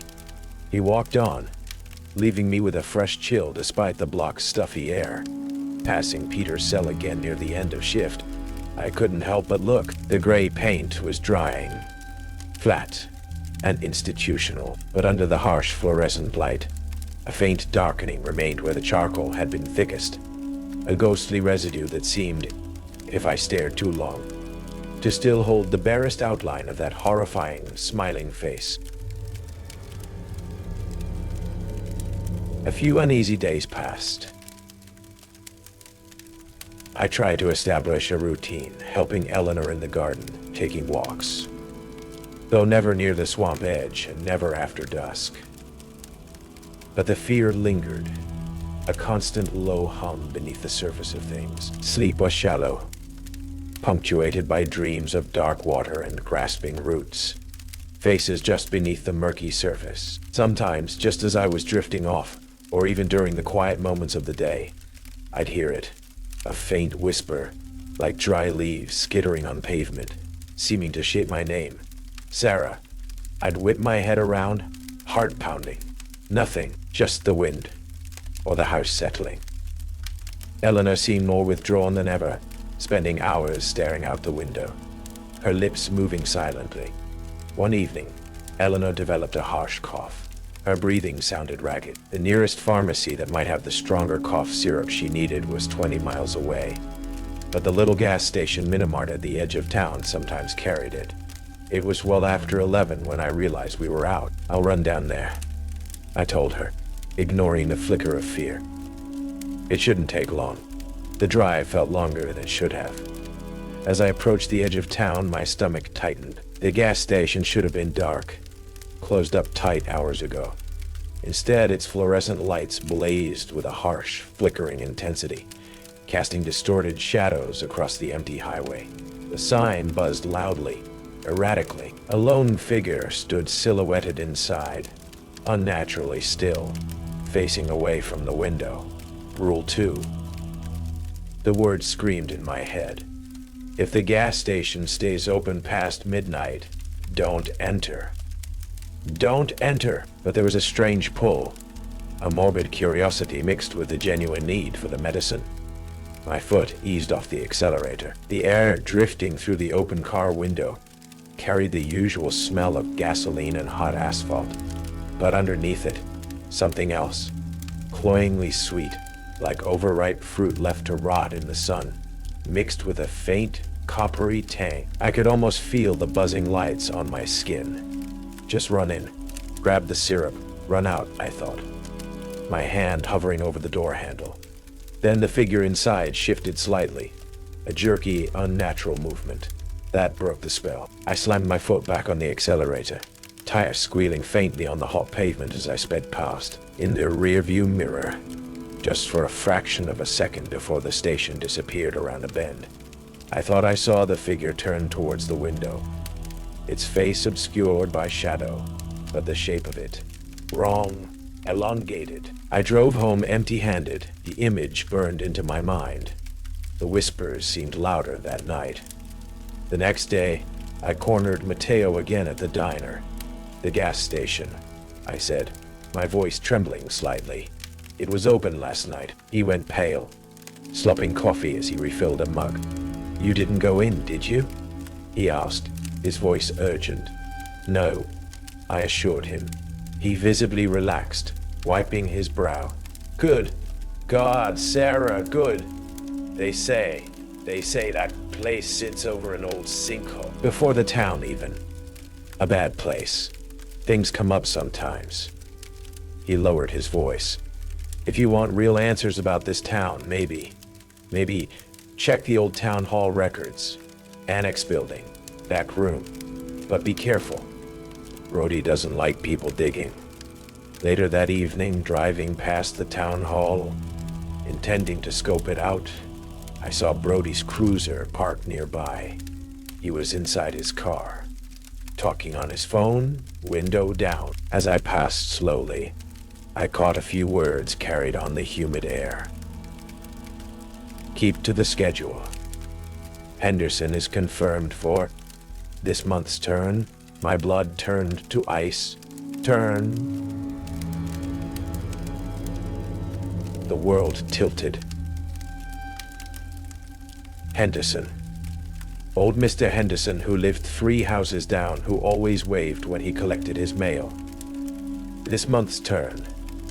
The overheard words echoed, mixing with the third rule, the coldest one. I spent the next day in a fog of anxiety, jumping at every sound, scrutinizing every neighbor's face for some sign.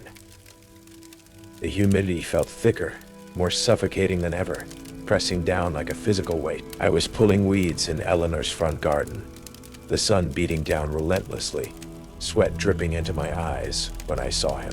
Mr. Henderson, shuffling down the sidewalk towards me. He looked diminished. His usual friendly demeanor was gone, replaced by a chilling vacancy in his eyes, like looking into dusty, empty rooms. He stopped right in front of me, his gaze fixed somewhere over my shoulder. The air grew heavy, silent, save for the drone of a distant lawnmower. Then he spoke, his voice flat, devoid of inflection, scraped raw. "It's your turn now." Just that. He didn't wait for a response. Didn't even seem to register my presence beyond delivering the message. He simply turned and shuffled back the way he came, leaving me frozen amidst the wilting petunias, the cloying scent of gardenias, suddenly sickening. Don't ask for what. The final rule, the absolute injunction, slammed into my consciousness. My breath came in ragged gasps. My turn? For what? Sacrifice? Possession? Something worse? I scrambled inside, slamming the door, leaning against it, shaking. Eleanor was in her armchair, watching me with those clouded, knowing eyes. "Mr. Henderson, just..." I choked out the words. He said, "It's my turn." Eleanor flinched, her hands knotting in her lap. "Oh, Sarah," she whispered, looking away. "Poor old Al Henderson. His mind's been going lately. Doesn't know what he's saying." But her voice trembled. There was no conviction in it, only a deep, rattling fear she couldn't quite conceal. She knew what it meant. Later, desperation clawing at me, I called Mateo, my voice cracking. "Mateo!" He said it. "Henderson." He told me it's my turn. There was a sharp intake of breath on the other end, then a long silence. "Oh God, Sarah," he finally whispered, his voice tight with terror. "Listen to me. I don't know much. Nobody does, but people whose turn it is. Sometimes they head towards the old Miller place. Edge of the swamp. Please, Sarah. Just leave town. Now." Before I could reply, the line clicked dead. The next day, Sheriff Brody's cruiser seemed to be everywhere I looked, parked down the street, following me at a distance when I drove to the grocery store. He stopped me as I was walking back from the mailbox. "Everything all right, Miss Jenkins?" he asked, leaning out his window, the same placid smile firmly in place, but his eyes were hard, assessing. "Heard old Al Henderson was talking nonsense yesterday. Hope he didn't upset you." It wasn't a question. It was a warning layered over a threat. "Best to respect local ways," he added, his voice dropping slightly. "Especially near the swamp. Gets dangerous after dark." He drove off, leaving me feeling watched, trapped, the net tightening around me. That night, unable to sleep, heart pounding with a dreadful certainty, I searched Eleanor's room while she dozed fitfully, tucked away in the back of her closet, beneath a pile of mothballed blankets. I found a small, locked wooden box. I managed to pry it open with a nail file. Inside, nestled on faded velvet, were bundles of dried herbs I didn't recognize, several small, brittle pieces of parchment covered in strange, spidery symbols, and a silver locket. I clicked it open. On one side, a faded photograph of a much younger Eleanor. On the other, a stern-looking man in an older sheriff's uniform. Sheriff Brody's father. Waiting wasn't an option. Waiting meant becoming another faded newspaper clipping, another whispered story Mateo wouldn't quite finish. Waiting meant letting the suffocating dread of Cypress Creek swallow me whole. Mateo's terrified whisper about the Miller place echoed in my mind, mingling with the image of the locket. Eleanor and Brody's father, bound together in the town's dark history, while Eleanor slept her restless, murmuring sleep. I went back to the wooden box. My fingers closed around a bundle of dried, pungent herbs. Rosemary, maybe something else, sharp and resinous. I shoved it into my pocket. I grabbed one of the brittle parchments, the spidery symbol seeming to writhe in the dim light, and tucked it into my waistband. A heavy-duty flashlight from the kitchen drawer felt pitifully inadequate, but it was something. Outside, the night air was unnaturally still.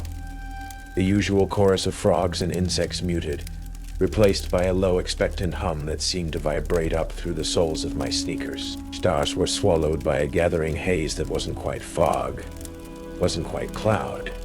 As I cut across overgrown backyards towards the swamp edge, the air grew colder, smelling rankly of decay and stagnant water. The Miller place loomed ahead, a skeletal silhouette against the darkening sky.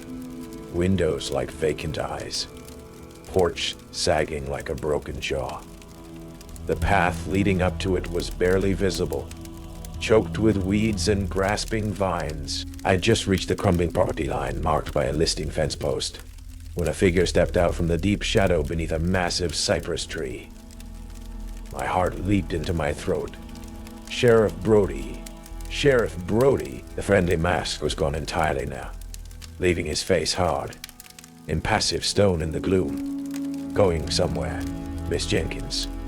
His voice was quiet, devoid its earlier feigned warmth. It held the chilling finality of a judge pronouncing sentence. "What do you want?" I managed, my voice shaking despite myself. The flashlight beam trembled in my hand. "Just ensuring local traditions are upheld," he said, taking a slow step towards me. "This town, it has an agreement, an understanding with the land, with what lies in the land. The cypress shade, some call it." He gestured vaguely towards the swamp. "It requires balance, acknowledgement. A small price paid regularly ensures it stays mostly contained, protects the rest of us." "A price?" I whispered, already knowing the answer. "Sacrifice? That's what the turn is?" He gave a curt nod. "Someone has to take the turn. Keeps the shade focused, appeased. My family, we've overseen the selection for generations. We ensure the balance holds." His eyes locked onto mine, cold and resolute. "Outsiders, troublemakers, people who don't belong, who might disrupt things, they often find it's their turn. You've been asking too many questions, Miss Jenkins, stirring things up. It's your turn now, and I'm here to make sure you see it through." He started walking towards me purposefully.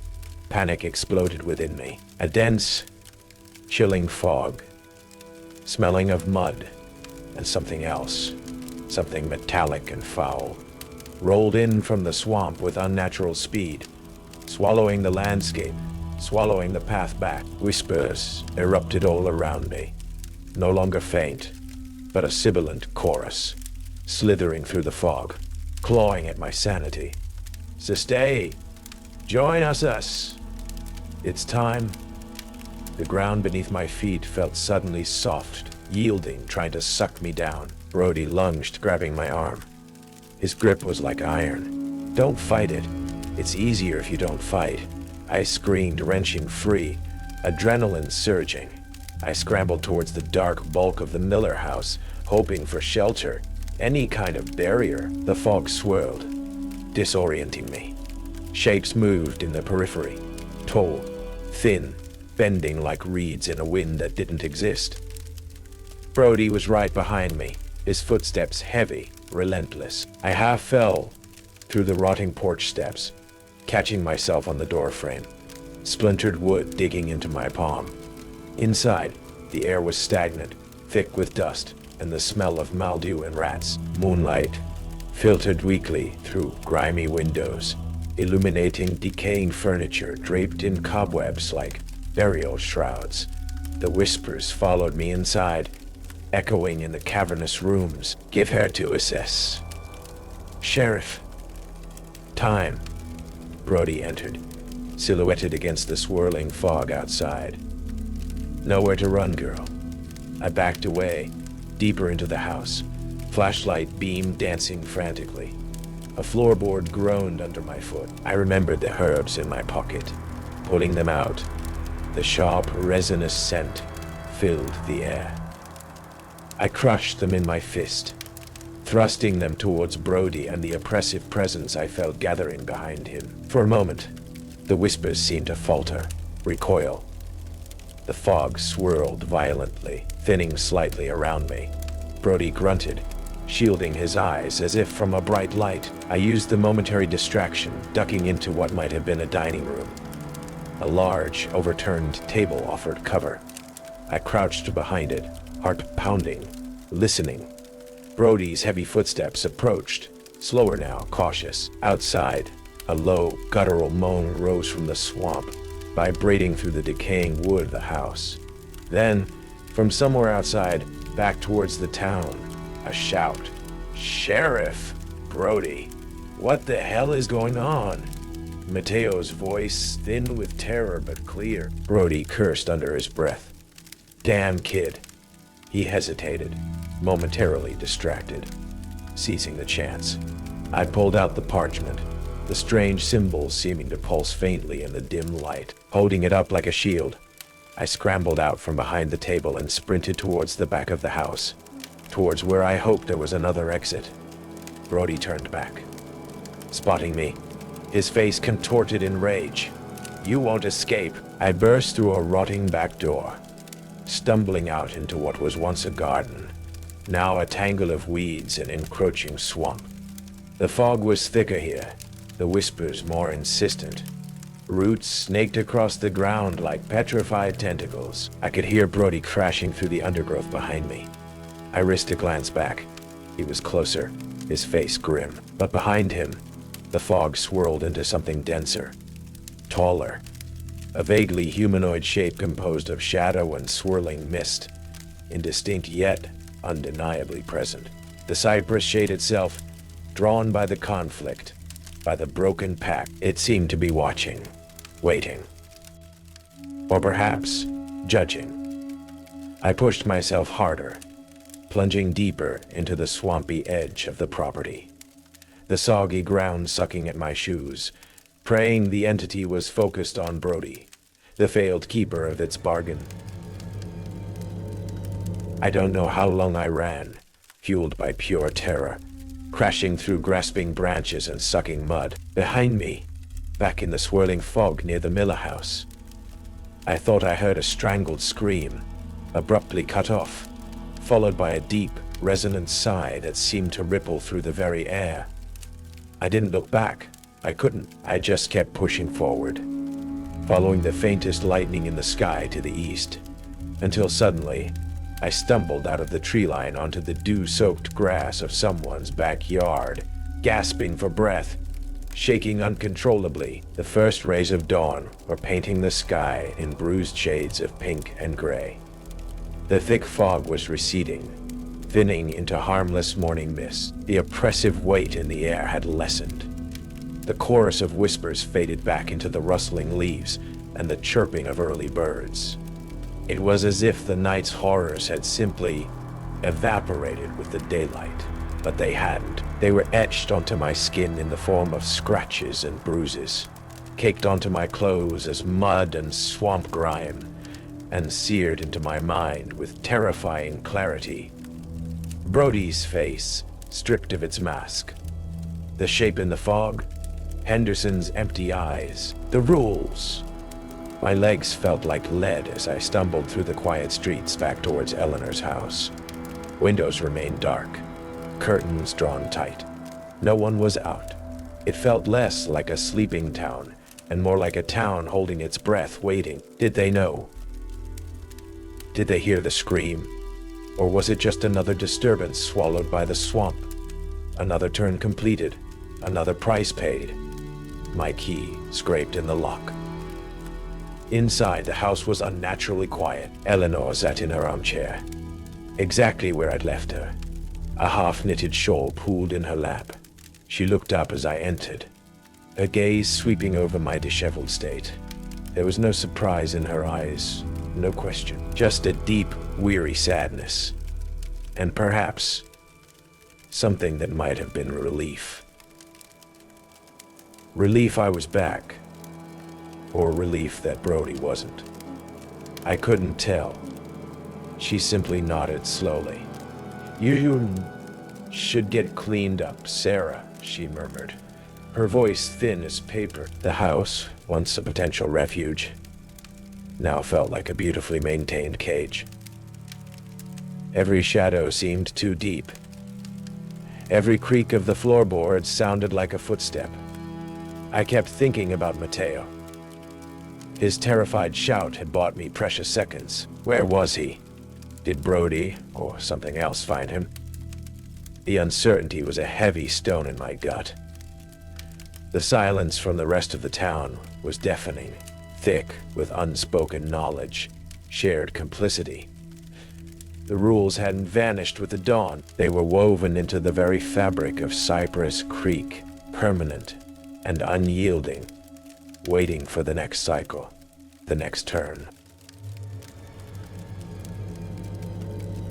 Standing under the weak spray of the shower, scrubbing away the mud and grime, I knew I couldn't stay. Cleaning the swamp off my skin wouldn't clean the town out of my soul. Staying meant accepting the silence, accepting the rules, accepting the possibility that one day, my own eyes might become as vacant as Henderson's. My own voice used to deliver that chilling pronouncement. Staying meant becoming Eleanor, trapped by the past, complicit through fear. I wouldn't do it. The decision settled over me, cold and hard and definite. I packed quickly, efficiently, shoving clothes into my old duffel bag, needing only what I could carry. Escape felt urgent, immediate. I found Eleanor in the living room, staring out at the too green lawn. I stopped in front of her, bag slung over my shoulder. I'm leaving, Grandma. She didn't look surprised. She simply turned her clouded eyes towards me. I understand, she whispered. There were tears gathering, but whether from sadness for my departure or fear for my future, I couldn't say. You were never meant for this place, Sarah. Some roots, they take hold whether you want them to or not. She reached out, her thin, cool fingers brushing my arm. But be careful, she added, her voice dropping, taking on a strange, resonant quality I hadn't heard before. Breaking the cycle, it leaves ripples. The swamp remembers. It sounded less like a warning, more like an ancient curse. I didn't hug her goodbye. I couldn't. I walked out the front door and didn't look back. Getting into my car felt like breaking out of prison. The engine turning over was the sweetest sound I'd ever heard.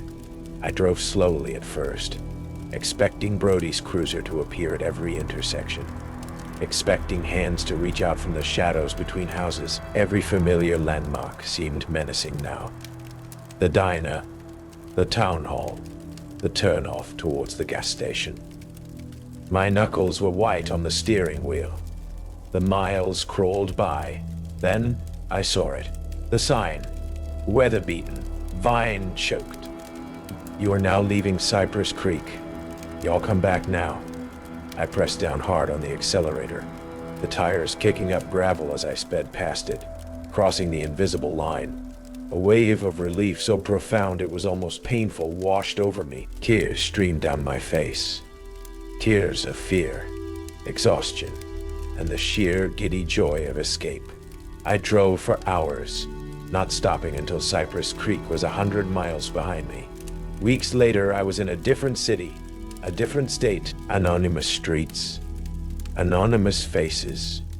I found a small apartment, started looking for work, tried to piece together a semblance of a normal life. I avoided swamps, ignored local news, flinched whenever I saw an old sedan. I told myself I was free, that the rules didn't apply here, that the humidity was just weather, the whispers just the wind. Then one evening my phone rang, an unknown number, Florida area code. My blood ran cold. My blood ran cold? Against all reason, against every screaming instinct, I answered it. Silence at first, just faint static, like distant cicadas or dry leaves skittering on pavement. Then, a voice, low, raspy, chillingly familiar. It could have been Henderson, could have been Brody, could have been something much older. Did you really think it was over? It whispered through the static. It's always someone's turn. So, you made it to the end. You followed the rules. You survived. But Cypress Creek doesn't forget. It never lets go. And its rules, they spread. If a strange car appears outside your home tonight, if a stranger tells you it's your turn, don't say you were warned. Leave a comment if the ending caught you off guard. Subscribe for more stories where the rules are never just suggestions. And remember, break the rules and the story follows you home. Angola Prison. One of the darkest corners of America, tucked deep in the heart of Louisiana, where the ground remembers blood and the walls don't just hold inmates. They hold something older. I went there to interview a killer. They call him the Bayou Butcher. But what no one told me, what wasn't in the research, the warden's file, or the government paperwork, was that to sit across from Cade, to speak with him, and walk out saying, you must obey 3 very strange rules. Rules that feel more like rituals than procedures. Break them, and you don't just risk losing the interview. You risk letting something in. This isn't a normal true crime story. This is something else, something deeper. Stay with me until the end, because what I uncovered in that prison changes everything. And the final twist is still following me. Before we begin, ask yourself, if a killer looked you in the eye and claimed your crime was actually his, could you stay silent? Leave a comment below. Tell me which rule you'd be most afraid to break. And subscribe to Night Creepypasta Rules. Because some stories don't want to be told. And some rules, they protect you. Angola isn't just a prison. It's a kingdom of concrete and despair, built on land that remembers blood long before the state claimed it. The humid Louisiana air hangs heavy even here, miles from the bayou, thick with the ghosts of sugarcane fields and the metallic tang of confinement. Driving through the multiple checkpoints, past acres of meticulously kept grounds that somehow only emphasize the scale of the incarceration within, I felt the weight of the place settle onto my shoulders like a physical burden. The sheer size of it was designed to intimidate, to diminish. They called it the farm, a pastoral euphemism for one of the most notorious maximum security prisons in America. And deep inside its labyrinthine corridors waited Jonah Cade, the Bayou Butcher, the subject of my book, the focus of my burgeoning academic career, and perhaps the key to understanding a darkness that had brushed too close to my own family years ago. Warden Elias Croft's office was an island of sterile order in the sea of controlled chaos. Polished wood, meticulously aligned files, not a speck of dust. He himself mirrored the room. Late 50s, severe haircut, uniform impeccably pressed, his eyes sharp and assessing behind wire-rimmed glasses. He radiated an aura of absolute control.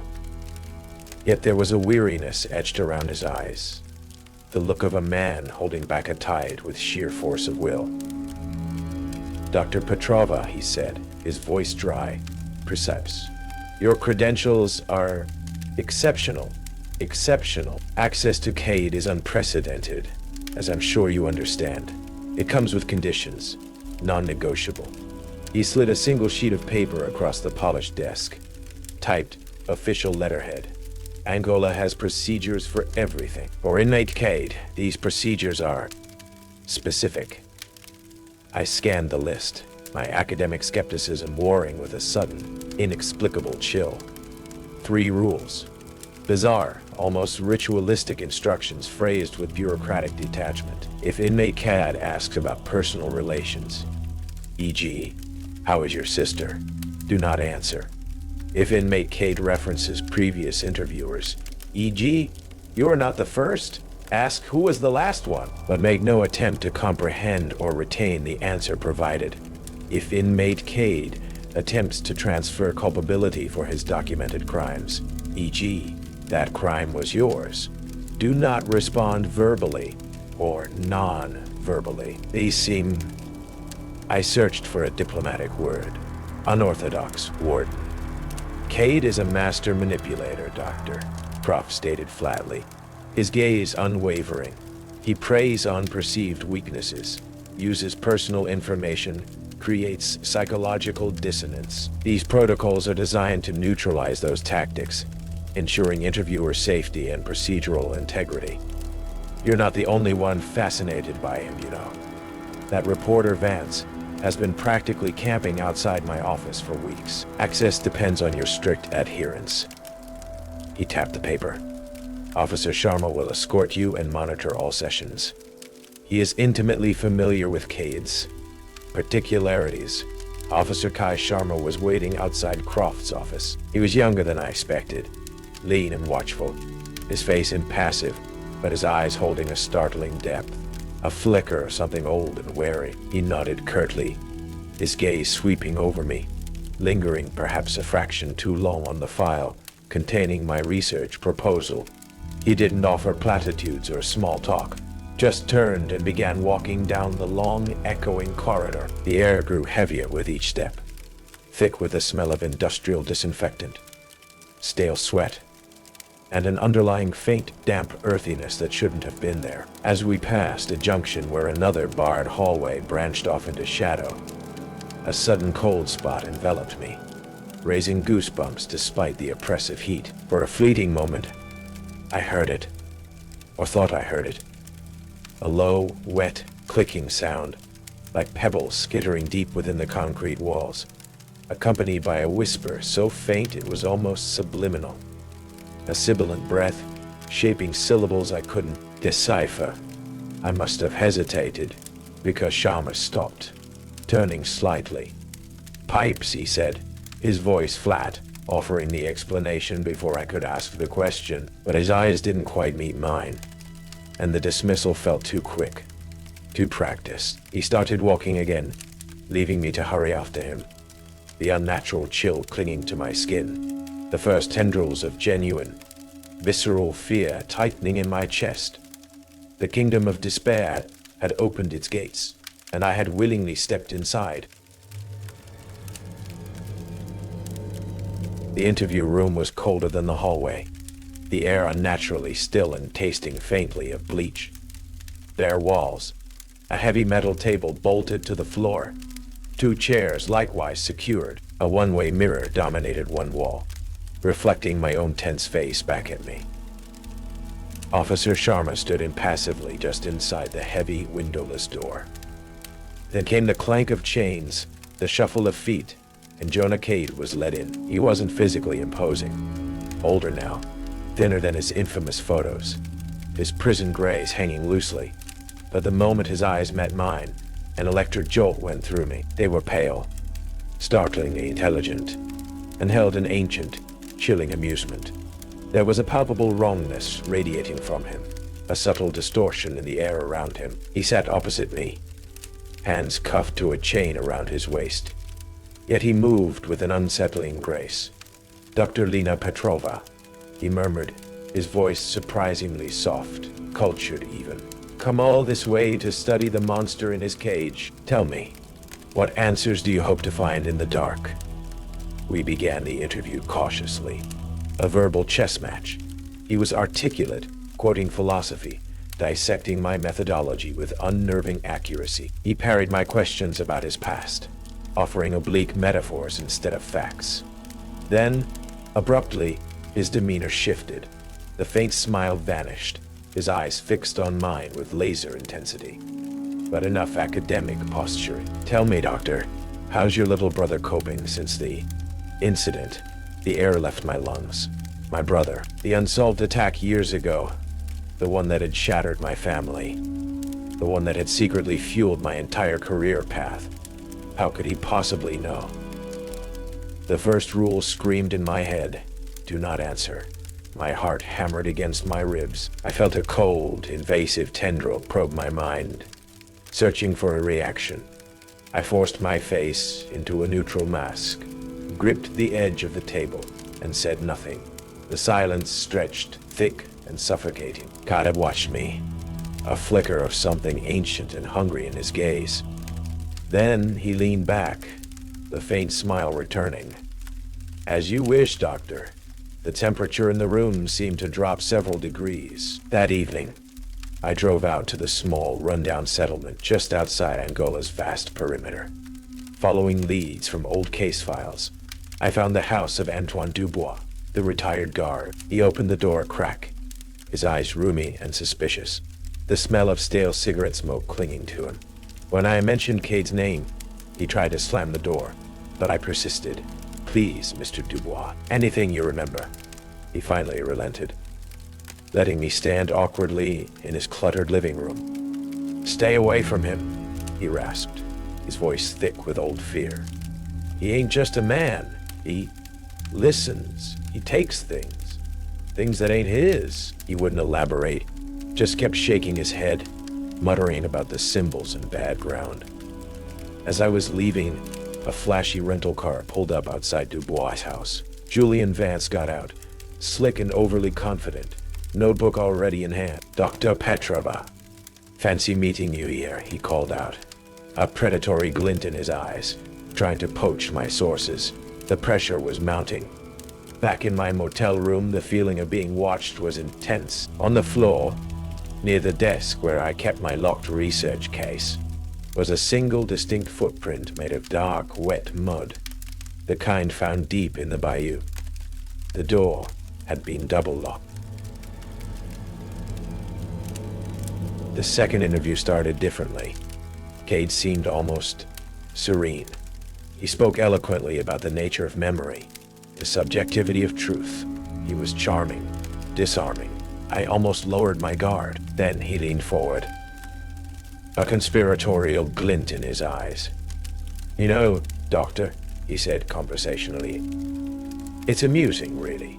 They keep sending people like you, bright minds eager to understand. You're not the first one they sent. Not by a long shot. Rule 2. My stomach plummeted. The air crackled. My voice felt tight, robotic. Who was the last one? The question hung in the air. Cade's eyes lit up with that chilling, ancient amusement. He opened his mouth, ready to impart some dreadful knowledge, some cursed name or story.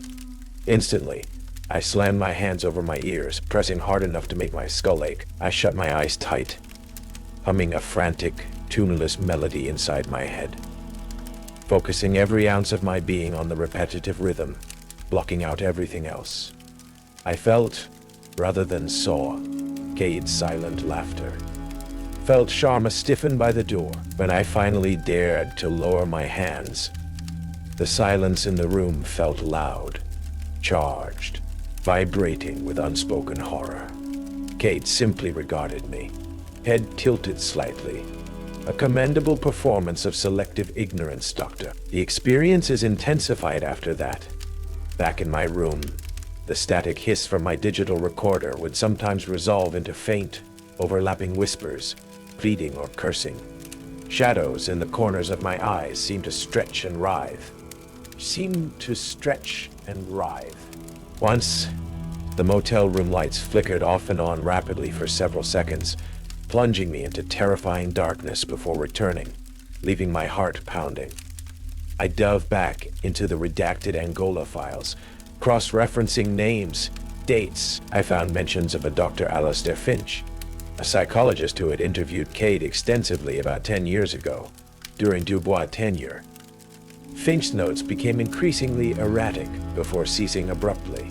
Official cause of death listed weeks later: suicide. I tried calling Dubois again, but his line just rang and rang. Meanwhile, I saw an online article by Julian Vance, full of sensationalist speculation about Cade, quoting unnamed prison sources, clearly trying to stir the pot and claim the narrative. It only made me feel more isolated, more exposed. Late one night, cross-referencing Finch surviving, heavily censored notes with Dubois fragmented warnings, I found it. A scribbled, barely legible reference next to Finch's name. He heard the answer. God help him. He listened. God help him. He listened. The air in the interview room felt thick, suffocating, before the third session even began. Cade was waiting, perfectly still, but the energy radiating from him was different, predatory, coiled. He dispensed with pleasantries. He began talking about one of the most brutal murders attributed to him, the one involving the Calloway family near Bayou Sorrel. He spoke not with boastfulness, nor remorse, but with an unnerving, intimate knowledge, describing the suffocating fear, the scent of rain on Spanish moss, the precise angle of the moonlight through the cypress trees. He painted the scene with words until I could almost feel the sticky night air, hear the panicked breaths. My recorder picked up a low humming sound that wasn't coming from the room's ventilation. Then he stopped. He leaned forward, pinning me with his gaze, those ancient eyes seeming to see right through me, past my professional facade, into the hidden corners of my own past. "A terrible night," he whispered, his voice resonating strangely. "But you understand that kind of darkness, don't you, Dr. Petrova? You have to. Because that particular crime, the Calloway slaughter, that wasn't my crime." He paused, letting the silence stretch, letting the implications sink in. "It was yours. Rule 3. The accusation slammed into me like a physical blow. It resonated with the unresolved horror from my own family's past, the violence I couldn't explain, the guilt I carried. A wave of nausea washed over me. The urge to scream, to deny, to defend myself was overwhelming. Whispers seemed to curl around me, urging me to confess, to admit something, anything, to open the door. I bit down hard on the inside of my cheek, tasting the sharp metallic tang of blood. I stared fixedly at a scratch on the metal table, focusing all my will on the cold, hard reality of it, forcing absolute rigid silence. The pressure in the room became immense, the air vibrating. Suddenly, one of the harsh fluorescent light panels above us flickered violently, then burst with a sharp pop, showering the table with fine glass powder. Kada watched my strained silence, a flicker of profound disappointment crossing his features, before smoothing back into that unnerving calm. I cut the interview short, shaken. I went straight to Warden Croft's office, demanding answers about Finch, about the symbols I'd seen scratched under the interview table. Symbols Dubois had nervously sketched for me on my last visit, muttering about markers and claiming home ground. Croft was stonewalling perfection. Dr. Finch had pre-existing mental health issues, he stated coolly, tidying an already perfect stack of papers. Cade exploits weaknesses. The symbols are meaningless gang scrawls or inmate superstition. You're letting him get to you, Doctor. Perhaps this project is too much for you. His eyes were cold, calculating.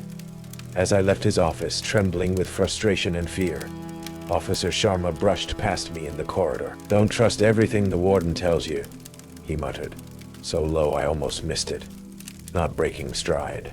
He has his own protocols. That evening, unable to shake the feeling of dread, I researched the symbols Dubois had drawn. Obscura, tied to pre-colonial swamp folklore. Ritual markers. And then I saw it. A variation of the main symbol, almost identical to a crude carving found on the doorframe of my family's home. After the unsolved attack years ago, it wasn't just Kate anymore. It was personal. It had always been personal. The air in the corridor leading to the interview room was unnaturally cold, dead silent. Officer Sharma walked beside me, his usual stoicism replaced by a rigid tension, his hand hovering near the heavy-duty sidearm on his belt. He didn't look at me, just stared straight ahead. But as we reached the heavy steel door, his lips barely moved. "Remember Dubois?" He breathed, so low, it was almost lost in the hum of the distant generators. "Remember what he said about the ground?" Then he keyed open the door. Jonah Cade was already seated, waiting. The change in him was immediate, visceral. The calm facade was still there, but beneath it pulsed a dark, vibrant energy that made the hairs on my arms stand on end. His eyes, when they met mine, seemed darker, deeper, swirling with an ancient, malevolent intelligence. The air in the room was thick, heavy, carrying the overpowering stench of stagnant water and decaying vegetation. A smell that belonged deep in the bayou, not in this sterile box. "Welcome back, Dr. Petrova," Cade purred, his voice resonating with a subtle, underlying guttural vibration. "Ready for our final session? Ready to truly understand?" I didn't waste time. My hand trembled slightly as I placed my recorder on the table, my fingers brushing against the crude symbol I'd scratched onto its underside earlier. The marker Dubois had drawn. The one that mirrored the carving from my family's past. "Let's talk about the symbols, Jonah," I said, my voice steadier than I felt. "The ones under the table. The ones from the bayou. The markers." Cade's smile widened, predatory and vast. "Ah," he breathed, a sound like mud bubbling. "You noticed. They mark fertile ground, Doctor. Places where the murk feels comfortable. Places it can take root." As he spoke, the lights above flickered violently. The temperature plummeted, the cold biting deep, making my teeth chatter. Shadows in the corners of the room seemed to deepen, coalesce, stretching like grasping tendrils towards the center of the room, towards me. The heavy metal table began to vibrate faintly. "It wants out, doesn't it?" I pushed, heart pounding. "Or it wants a new vessel." Cade laughed, a dry, rattling sound that layered over something deeper, wetter. "It wants connection, Doctor. It wants to share its perspective." Suddenly, he slammed his cuffed hands down on the table. The impact echoed like a gunshot. The recorder flew off, hitting the wall. Simultaneously, the observation mirror on the wall crazed, spiderweb cracks spreading rapidly across its surface from the inside. "And it's tired of waiting," Cade roared, his voice distorting, deepening into something monstrous. He strained against his restraints, the muscles in his neck cording, veins bulging dark against his pale skin. The heavy chain securing him to the floor groaned under the pressure. Panic flared. I scrambled back, chair scraping loudly. Through the cracked mirror, I saw movement in the observation room. Sharma drawing his weapon, shouting into a radio. Then, Warden Croft's voice crackled over an intercom speaker set high in the wall, chillingly calm amidst the chaos. "Officer Sharma, stand down. Maintain observation protocol." "Sir, the restraints," Sharma started. "The restraints will hold." Croft cut him off. "The entity requires stimuli for effective study and containment, Sharma. You know the protocol. Dr. Petrova is providing valuable data." His voice was devoid of emotion, the voice of a scientist observing a specimen, not a man responsible for a life. "Seal the chamber, Sharma." "Sir." Sharma's voice was incredulous. "That's an order," Croft snapped. A heavy clunk echoed as magnetic locks engaged on the heavy steel door. Trapped, Croft was locking me in. I was the stimulus. I was the sacrifice to keep the entity contained, observed, managed. Cade threw back his head and laughed. A terrible wet choking sound that was only partly human. The lights shattered completely, plunging the room into near darkness, lit only by the emergency red light above the door. In the terrifying red gloom, Cade's eyes seemed to glow faintly. The shadows solidified further, whipping around the room like black ribbons, carrying with them the soul-chilling scent of the deep swamp. One tendril lashed out, cold as death, brushing against my cheek. "No," I screamed, stumbling backwards, fumbling in my pocket for the bundle of herbs Dubois had pressed into my hand. Rosemary, sage, and something else, pungent and sharp. I threw them towards Cade, towards the swirling darkness. There was a hiss, like water on hot iron. The shadows recoiled momentarily. Cade snarled, shaking his head as if warding off a blow. "Sharma!" I yelled towards the door, towards the cracked mirror. "He's using me. You know what this thing is." On the other side, I heard Sharma's frantic voice, muffled. "Warden, I can't." She's right. Then the sound of a struggle, a grunt of pain. The intercom crackled again. "Officer Sharma is relieved of duty," Croft's cold voice announced. "Security team en route. Maintain the seal." Despair threatened to swallow me.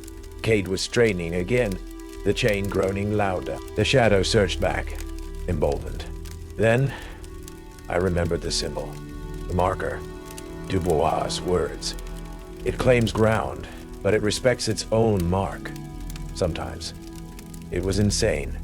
A desperate gamble based on folklore and a terrified old man's ramblings, scrabbling on the floor in the red light. I found the heavy recorder that had flown off the table, using its sharp corner, ignoring the stinging pain as glass shards embedded in my fingers.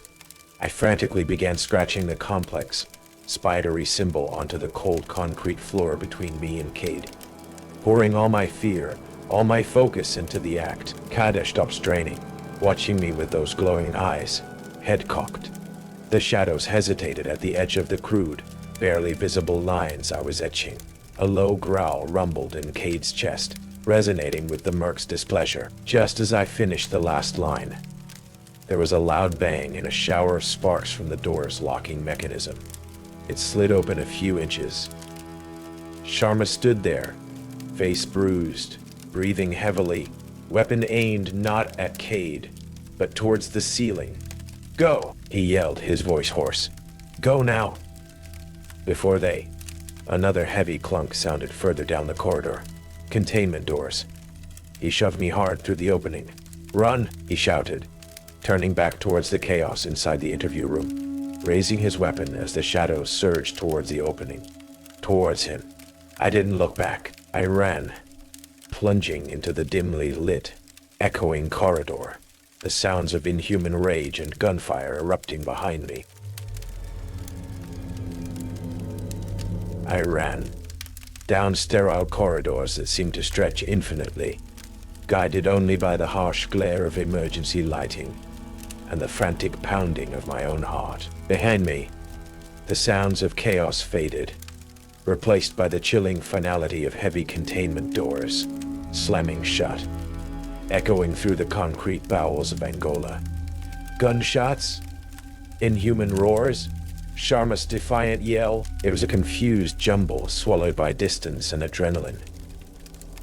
My bleeding fingers throbbed where I'd gripped the recorder shard, leaving faint, bloody smears on the walls I stumbled against. Every shadow seemed to pulse with unseen movement. Every clang of metal on metal made me jump.